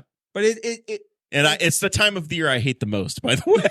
but it's so alienating. 'Cause like when I was in Philadelphia for 7 years, like you are just a number. And it's very weird to put that into context. Like just driving around seeing people that every day that I've seen, like you see consistently, there's just something to People it. start to become an inconvenience and not other people. Okay, Right. we'll leave. The Let's other- see how they feel about We Are Libertarians. The other thing with the small towns is you got to work on the town councils and to get rid of the no fun wine moms that plan a lot of different things. The ones that go like, oh, we don't need alcohol. Screw you. We need shots. Okay. Lawn chairs, coolers. Yeah, I think there's a huge movement in society that I'm happy about where it's like, I don't know what I was watching, or maybe it's Married with Children, or just like that. Everything is very sexual and everything is very cynical and everything is very gross. And like Ted Lasso comes along and just feels like this breath of fresh air where it's like, Yes, loved it. positive. Season 3 is intentionally garbage, positive. but I don't agree. I I know think you it was don't. better than that's season why 2. I had to say it. No, I thought season 3 was pretty good. It I'll kinda- fight you. No, I thought season So- 2 was. I just don't want just to see. kidding. I'm I gonna don't want fight you. sad Ted Lasso. No. But like The whole series was great, but season 1 was the best. Oh, but just my God, so good. yeah, it was like So good. revolutionary because and it wasn't even that good. It was just that somebody was happy Yes. and it was Yes. family It was- friendly. the glass was half full. Right. I had people like at my office who were sports like meathead guys being Yeah. like, man, that Christmas episode, Ted Lasso, had me crying. And I'm like, who are Season you? 3 where they're in the locker room and they're like talking about show tunes, or they're talking about stuff that our dads would have called a certain word, right? Barbecue sauce. Like A bundle of our- sticks. our generation is A much more cigarette in England. a much more family oriented society. It's much more about character. Like it's much less about stuff. Like I don't know. I think, and part of the economy, we complain about the economy and how bad it is, and it's not fair. But I think it is making us more character oriented, like our grandparents. Well, and it wasn't, so Ted Lasso wasn't preachy either. Yeah, Right. It He- was just authentic. Yeah. It was He good. just, he preached by doing. Yeah. And that was what spoke to it, because it wasn't somebody like, you know, that when we all watch those movies and it comes to that one part in the movie where you can just like feel the character is like getting ready to do like this really big woke speech. And Right. you're getting condescendingly spoken to. Like, Yeah. Go to the bathroom time. like there's that one scene in Barbie where the girl goes off about the patriarchy. And I literally, I was like, oh, here we go. Like you can The- feel it. Listen to him bragging about seeing current movies. No, we just watched the Barbie movie, and you were exactly right. The Barbie movie is just like I said, like Porky's was the end result of Animal House, like the Bro movie taken to its logical conclusion. The Barbie movie is the logical end conclusion of critical theory. Yes. It is the politics of it must die in, there is no story to it. Tell me the plot. Tell me what the story is there. You can't. It literally Patriarchy bad. right. Like I thought it was very clever satire. It was very well done. The set was amazing to look at, but there was no storytelling to it, which is why nobody's going to think about it in 5 years. Yep. It's not like Grumpy Old Men, which has like a story where you 30 years later, like, Where I you love still that. think, and Margaret is hot. Why do we watch Planes, Trains, and Automobiles every single year? Because it has such a heartwarming, touching story that has values in it, but it's not like the Barbie movie where everything is in service to the movement, to the message, to the progressive view. And it's totally uninspiring and does nothing to change any minds. It may make people think. I thought it was way better than it was sort of made out to be, but it still wasn't a great movie. So- Right. Yeah, it had its points. Yeah. But it just went off the rails when they were just too busy trying to push something. Yeah. We Like, one of just the had biggest our- feminists in my life was like, she was like, "Oh, okay, groundbreaking. The man's an idiot. Groundbreaking. Women who Which- are moms are Which is worthy." exactly why Bob Newhart didn't want to have a kid on a TV show, because it was Really? dad's. Yeah, he was like, he's as his show comes along in the 70s, and it's just a married couple, no kids, and they're like, all right, well, we need to have you have a kid. And he's like, I love it, sounds great. Who's gonna play Bob? Because I ain't fucking doing it. Really? Yeah, because he's I'm not going to do this show where dad's the idiot, and I'm Right. he refused to do it. And that's exactly where where Barbie went later. We were watching Christmas Vacation this year, as annual tradition. We just wrapped it up, Classic. and we're watching that program. And I thought the reason this is so damn relatable, because it was made in 89, right? It's the entire month of December. It's the lead up to it, and now I think you and I have had this conversation. We're now in our 40s. Mm-hmm. Clark Griswold was 47 years old when the show's Right. on. it's becoming more relatable Yeah. as you go on. And it doesn't say, okay, we're going to take just Christmas and like this day. It takes the season, right? It takes like December 14th through December 25th. Yeah. Like, or Christmas Eve, I guess. And it shows everything that's happening in the life. It shows, hey, we're going to work. We're schlepping to work. We're worried about the money not coming in. We're worried about these family inconveniences and putting up the lights and dealing with the neighbors. All of these things that you deal with in the holiday season. Yeah. It perfectly connects to the American Christmas experience. Mm-hmm. Yeah. The reason the movies from the 80s and 90s are the best ever made is that they were trained by the vaudeville generation. Mm-hmm. And so the vaudeville generation never really had money because it was all a new industry, new technology. It wasn't advanced. But in vaudeville, you performed 2, 3, 4 times a day or night, every day for 300 days a year. And Bob Hope, Jack Benny, Gracie and Alan, Burns and Allen, they had like these, those old radio shows had like they just had entertainment so finely honed. And then they grew up and kind of became the leaders of Hollywood and then taught that generation of Spielberg and Christopher Columbus and other people. And then in the 80s and 90s, you had the technology settled. You had the wealth to make the movies that you wanted to make. Mm-hmm. And then when somebody gave the keys to John Hughes. Right. John Hughes is a huge theme throughout most of what we've just talked about. Right. Today. Oh, absolutely. You get Hollywood gave people the freedom to experiment. And then when you get to really like the 2000s post-Iraq war, which everything is in service to a message, right or left. Politics now shapes people's views. Those friendships are probably destroyed because of politics. People now select their church based on political views, not based on views of Christ. Like that means you have a golden calf in your life, right?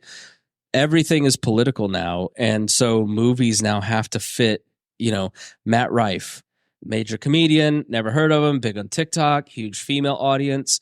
Says, you know what, I need more men following me. What's the way I can get a male audience? Well, there's a formula.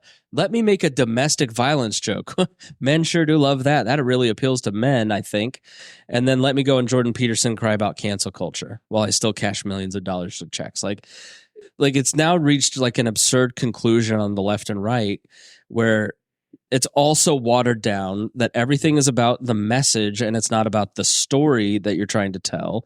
That's why something like Miss Pat's content reaches people. Mm-hmm. She's not trying to fit into any stereotype. Like her shows are just authentic and it connects with people. And all these women listen to the podcast because they go, that reminds me exactly how my mom actually talked to me.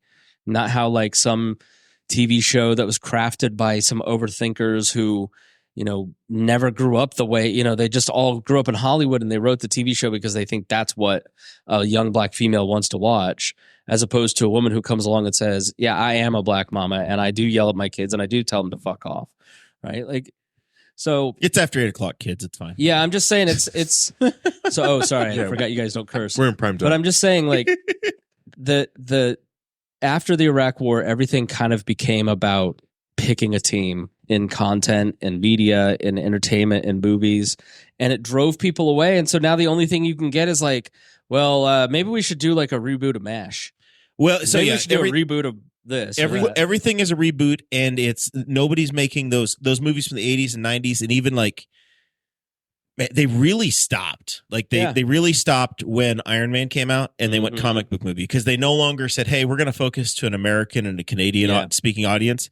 They said, we're going to take a movie that we can make one time and we can spread it across the world and we can't afford to do anything we can show it to everybody else. Yeah. So your narrow casting of movies has gone away. You have it in podcasting form, you have it in YouTube, and you have it in shows like Ms. Pat Saves the World, but you don't have it in the general audience movies anymore. No, because they can't afford to do it. Yeah. So they can't afford to take the risk. You get the trashy Marvel movies. Yeah, you get what they know they can make money on. But that's the thing that I disagree now because Disney just showed us they'd lost over $1 billion this year trying to rehash what used to work. Indiana Jones lost them like what 200 something It was a good million movie. It was dollars. better than Crystal Skull. That was wasn't not a good movie. Yeah, it was not better than Crystal Skull. I will watch Crystal Skull in the It movie lost theater them $200 tomorrow. million.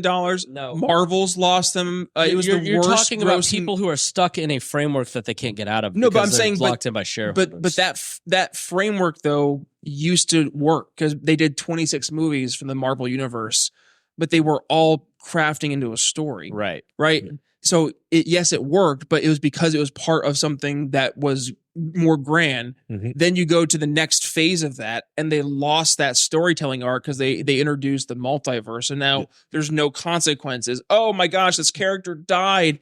Oh, just kidding. That was in Right, multiverse yeah. like 623, right? So you all of a sudden now lose the ability to tell that story, and then you go back. I mean, yeah, like Crystal Skull was garbage, but I mean that's not even the point so much as people are just tired of seeing the same story just retold in a different way. Frasier's just on the air again. Are we just a post movie Nightcore, culture at this point? What did you say?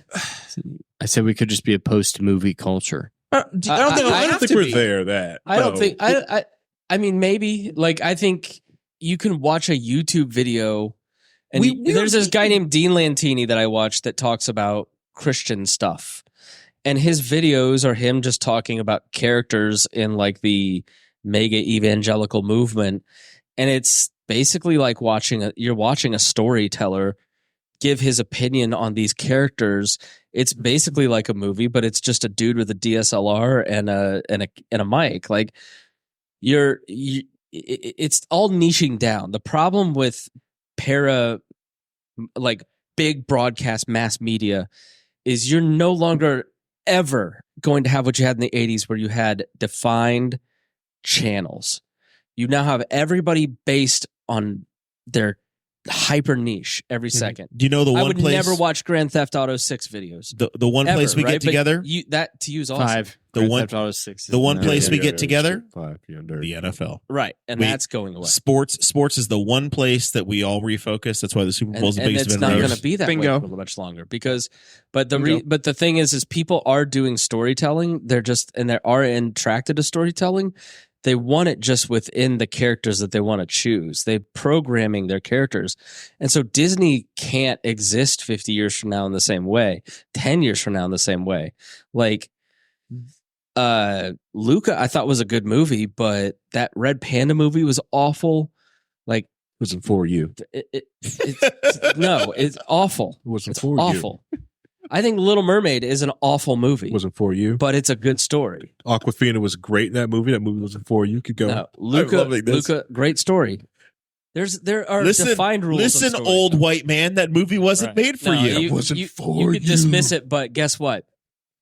Audiences agreed with me. There we go. And money's agreed with that, me. and that's the part that we have to kind of go back to is like it used to be that you would tell a good story and then you were rewarded right.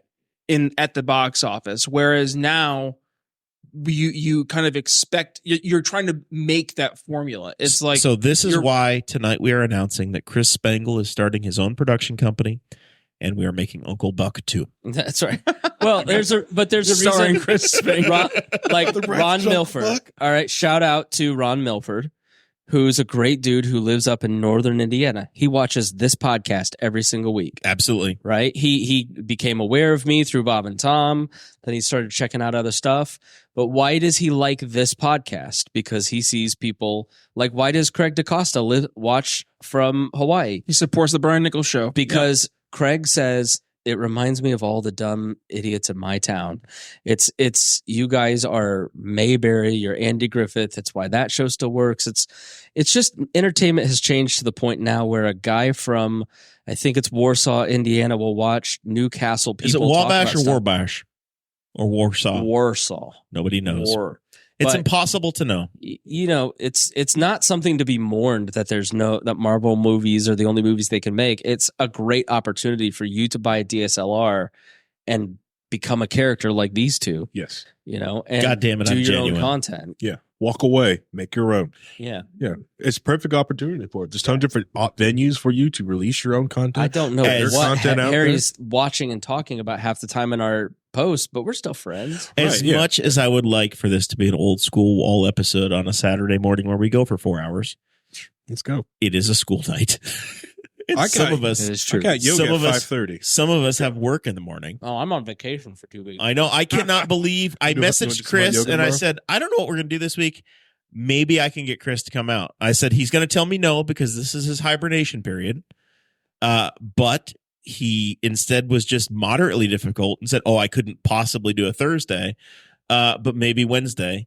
And then we get through Christmas and I'm like, I did my negotiating on this side with these guys and I got a Wednesday commitment. And yesterday Spangle's like, oh, is that still on? I'm like, yeah.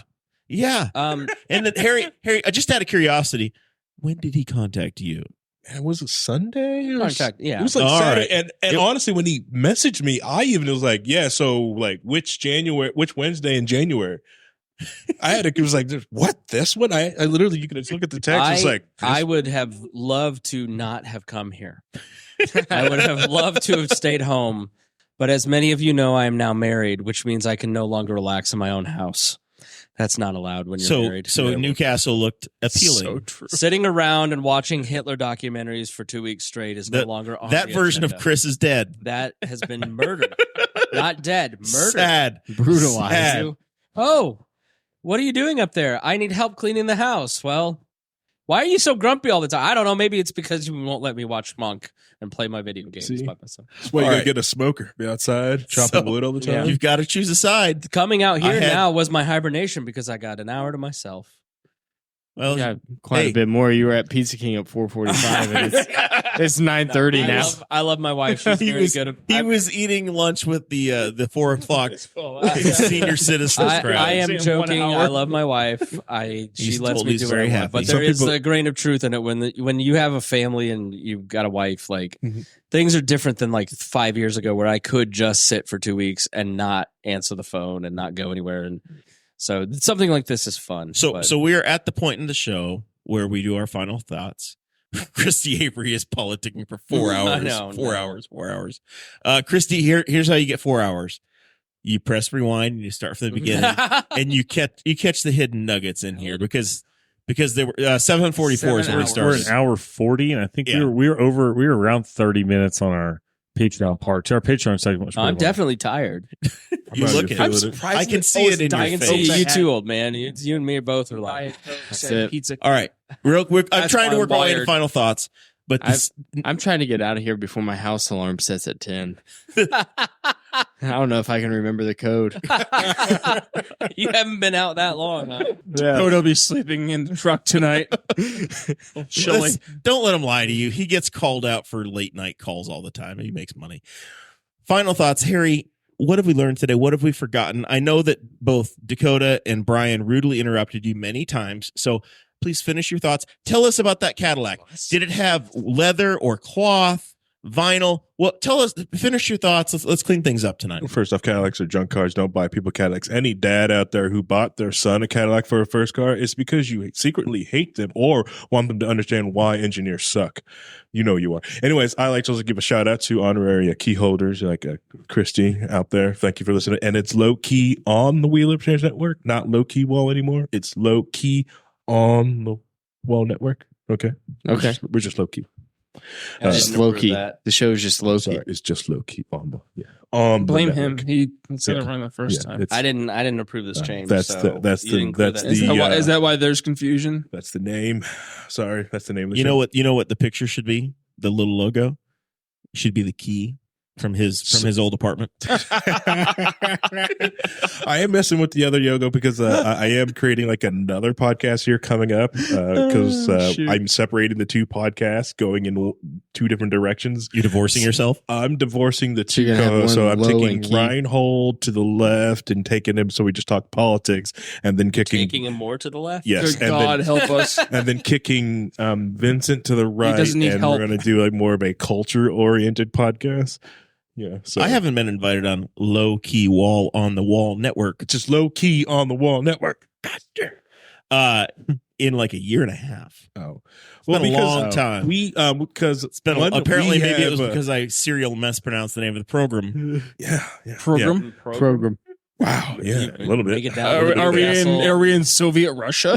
The boys didn't play well Friday night, but maybe we can get a better program next year. You know the YouTube thing that's been really fun is that somebody got Those are called the programs. Never mind. Totally different than somebody started a YouTube channel with James Carville where he just stands in front of a whiteboard and explains Louisiana history. Really? Yes. What? That's awesome. Oh yeah, it is. He is just spilling the tea on because this dude from the new speaker of the House, Mike Johnson, is a Louisiana guy. Oh yeah. And that The triggered new pecker of the house. the new pecker of the house. That triggered James Carville, and something snapped. So he got some college kid to just turn the camera on, and he explains the world in the eyes of James Carville. You got to send and, me the link. and I need Spangle that is going to to absolutely adore it. I love That it. is- Yeah, so it's like That's there's like 2 or awesome. 3 hours of him just standing in front of a map explaining who's related to who and who did what and what university was what, just absolutely spilling it. Anyway, James Very Carville content has a right there. great Three months of cameo content in right Wedding there. Crashers. Thank you. By the way, I believe he does. He The does. censor- him and John McCain. Yeah, he's Both so in, Wedding James Crashers. Carville's a national treasure. So low key on the low wall. key on the wall Wall network. network. On the wall network. That's It's low key wall. I'm going It's to write just this low-key. down in No, it's pen. low key. Just low key. We'll discuss You're this gonna on get Chris you're Spangle. gonna get in trouble. Your year-end interview is not going to go well with this attitude, Harry. It's fine. It's Holy it's jeepers. Got quite the Spangle? attitude, Harry. I have reason why I'm so confident in it is because in my contract I have an automatic renewal for 2025. So I'm golden to that. Automatic renewal. I got to speak to my nieces about this. Yeah. And it's Harry's much better at negotiating That's than right. you are. You had no chance. My 9-year-old niece runs this network. yeah, it's fun. Are you What? gonna make some time for dear leader here? Or are you gonna use all the time up? I'm- Dakota's going to turn into a pumpkin. I thought about just filibustering, just taking it all, but no, that's pretty much it. Yeah, you take it. Filibuster. The gentleman from McCordsville will cede his time. I am not from the Courtsville. Fountain Town? What is it? Wow, It's a secret. Fortnite? It's a great video game. that hurt my I feelings. crank it nice. Harry It's lives like there, nobody's business. Lawrence. Yeah, just keep going. It's fine. It's fine. You know, I don't it's have fine. anything. No, I'm not going to make it home to watch myself on TV. But you can. Set your BT. VCR. BT. That's the greatest first world problem that's ever been spoken on this show before. I'm not going to get home to watch myself on television. Ridiculous. Whoever talked and took us on all these We've had some former politicians in here, but that's the most entitled statement I've ever heard. I knew him when he scrubbed toilets in the post office, and I knew him when his Chrysler 200 was on blocks. You once said, "Hey, I'm in town." Because you he wanna go get loves pizza? living in Indy. The pizza lord. He goes, "You want to go to get pizza?" And I said, "Yeah, I'd love to go get pizza." And I said, "I'm going to be honest with you. I have $7.50 to my name." And he said, "Oh, that's fine. Yeah, we'll go." And then when the bill came, I gave him $7.50, and he looked at me and he said, "Where's the rest?" And I go, "I wasn't lying." This is why I have continued to contribute $7 a month to the Wall Patreon for 9 years now. Jeremiah Morrell Pizza Society. So check out all my projects, chris-spangle.com. That's my link tree. You can find all the different shows and lots of new, fun, cool things coming this year that I think are fun and cool. I don't care if any of you do either, but we'll see. Maybe you will. Maybe you won't. Like many young women on Instagram, check the link in his bio. Please. chris-spangle.com. Only Chris.net. So, Zach, has this been all you hoped for? We haven't had a show this long since Travis White was in here wearing 18 different hats. Yeah, this has been entertaining just to sit back and watch. Good old Travis. How you doing, buddy? If you don't love on Brenda Grider right now. Yeah, I was gonna say I that has come up because she was in the chat earlier. You guys were talking about small town. Brenda Grider, she's only got less than a week left. She's the Clerk treasurer. Clerk treasurer. Stepping away from that. one of the hardest working people in Newcastle, one of those people that does a lot of things that make the town a lot better. She was kind of instrumental in the big bike giveaway. They gave away like 200 bikes at a Broad Street cruise a couple months ago. So we had a local family member of a fireman diagnosed with cancer, and Brenda shows up with a cavalcade of people, and they got a check, they got some Christmas gifts, and they got an all expenses paid trip to Disney. Nice. Just delivered to their front door. I also know that Brenda she messaged me the week before Christmas, and she's like, "Hey, your kid got a bike, didn't he? Or did he get a bike? Because my son's bike was stolen off the porch." And I said, "Yes, my son was taken care of." And she's okay. I'm working some magic. Just wanted to check in. I noticed that the Broad Street Cruise people worked with Pointer Brothers, and they were delivering bikes on Christmas Eve, I think, to kids who didn't know that they had bikes coming. And they weren't like nothing to knock on Walmart. They weren't Walmart bikes. They weren't Huffies. No, but they were like custom painted Pointer Brothers bikes that were like sweet looking. So Brenda's been working, and she's also a prime Santa's helper for all the kids that mail stuff to Santa. So just small town. Brenda's one of those people that makes small town Newcastle great. And she got a standing ovation at her last city council meeting, and she deserved it for all the stuff she did out of the city council. That's the least of the work she does for the community is in her elected position. So kudos to Brenda. I'm not sure if she's still listening, but she should. Maybe past her bedtime. Yeah, it might be past her. But she should take whatever vacation time she had, just burn it. Dakota, the youngest person in the room, is exhausted. Yeah. Dakota, when I met Dakota, he was 77 years old on the inside. And I could see it in Jackson's eyes. He's on like his Jackson third has Buick. inherited it too. Yeah. Jackson's 3 going on 47. He's like, I guess we'll have pizza now. Yeah. I mean, Dakota's he's been through Buicks, not a Buick. No, I've only had one Buick. You do that phrase, but that's all I'd say was shout out to Brenda, and now on to whatever Dakota's final thought was, which will be probably good night. We're just going to skip right over Brian. Zach says, well, we're done with... Yeah. Dakota, make it quick. Brian? I cede my time to Brian. I'm getting tired now. I've grown quite Brian, you have no more than 10 minutes to tell us you love us. I do love you guys. I would just reiterate the point Harry made about cybersecurity threats. So one of the things I'm doing here locally in Newcastle is I partner with a company that does cybersecurity penetration testing services for small and medium businesses. I knew I couldn't say it without getting him to giggle. But no, it's going into 2024. A lot of companies, especially if you are in a regulated industry. So I do a lot of work with like credit unions, banks, anybody who has any private information, has to deal with like HIPAA, PCI, stuff like that. So if you need to have a penetration test, I know I just got to say it one more time for Chris. Please give me a shout.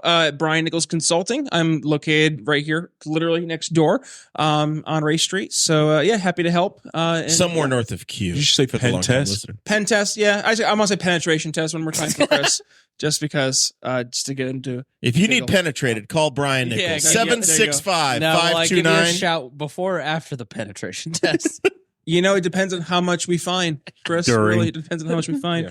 No, other than that, though, Brian Nichols Show, you can find that wherever you listen to podcasts. I've been doing the show since 2018, so I got 800 episodes. It's wild. And other than that, no, I love being a part of this great network. It's good to do these in-person conversations. So usually my conversations are like on a computer screen. So isn't it nice to get invited on a show once in a while? Sure is, Jer. Name me a Saturday where you're ever in town. Yes, right. You're never in town. We invited you. I did not ask for the finger pointing at 9:00. That's his fault. That is my fault. And you invited me the day before, saying you qualified your ask, saying I know it's probably a long shot. I'd forgotten. We decided on Wednesday. I was so upset. Friday came along and he goes, "Did you invite Brian?" I was like, "Shit." I was so upset. And I would have been able to probably figure out a way to make it work, but then I was like, just 24 hours, 9-month-old, just no. I get it. I mean, I have a younger child, but I made it. It's okay. It was a Brian episode. Congratulations. We needed Brian for that episode. Dakota, what have we learned today? Nothing much. Dakota. It was entirely a waste of time. I'm sorry I was here. Dakota is struggling to stay awake I'm right just now. tired. He That's all I ate- can say. He ate 7 chocolates and I then ate a- fell asleep. but it's chocolate. He's literally 4 years old. Tired. A finger dip of honey. Last night we had a candy party. Reagan and Matthew went to bed at like 8. And so Eleonora and I stayed up till like 11. And Oh. she ate more candy than she's ever eaten in her life. And then she's running around. Can I go to bed now? That's exactly what happened with Dakota right now. That's exactly what's happened to me. Uh, I've been up since 4:30 though. Mm. Same. It's just the way it is. I'm tired. Should do more yoga. I was Yeah, up why at don't you work 4:30 out? exercising. That's what I was doing.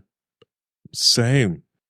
So You ex- I'm just saying. we're exercising all your alone. point is All right. So next week's show, we will be here on Thursday. We will be here on Thursday. We have secured an interview with former state representative and new town councilman for Louisville, Indiana, Tom Saunders, the Honorable Tom Saunders. He got promoted. He is on his book tour. He and Daryl Radford have written a book. It's his tell-all from his time in the State House. It's going to be a must-have for Henry County historians and those interested in what has happened over the time Tom was in the State House. The man went from being a janitor in the county courthouse to being a state legislator for over 25 years. So I'm excited to have them come and tell stories and see where it goes. Is Daryl coming too? And Daryl Radford will be here as well. So it's going to be a great show. I hope Dakota can stay up for it. It'll come on around 7:00. So it'll be an hour and a half, 2 hours after the sun went down. It's going to be a struggle. It always is. Jeremiah's wife is waiting in the parking lot. All right. It has been for like 20 minutes at least. She's ready to go to bed and she had to pick him up. Yeah. With that, It was 12 minutes ago. She's like, wait in the parking lot. I will not be home by 10 for those wondering.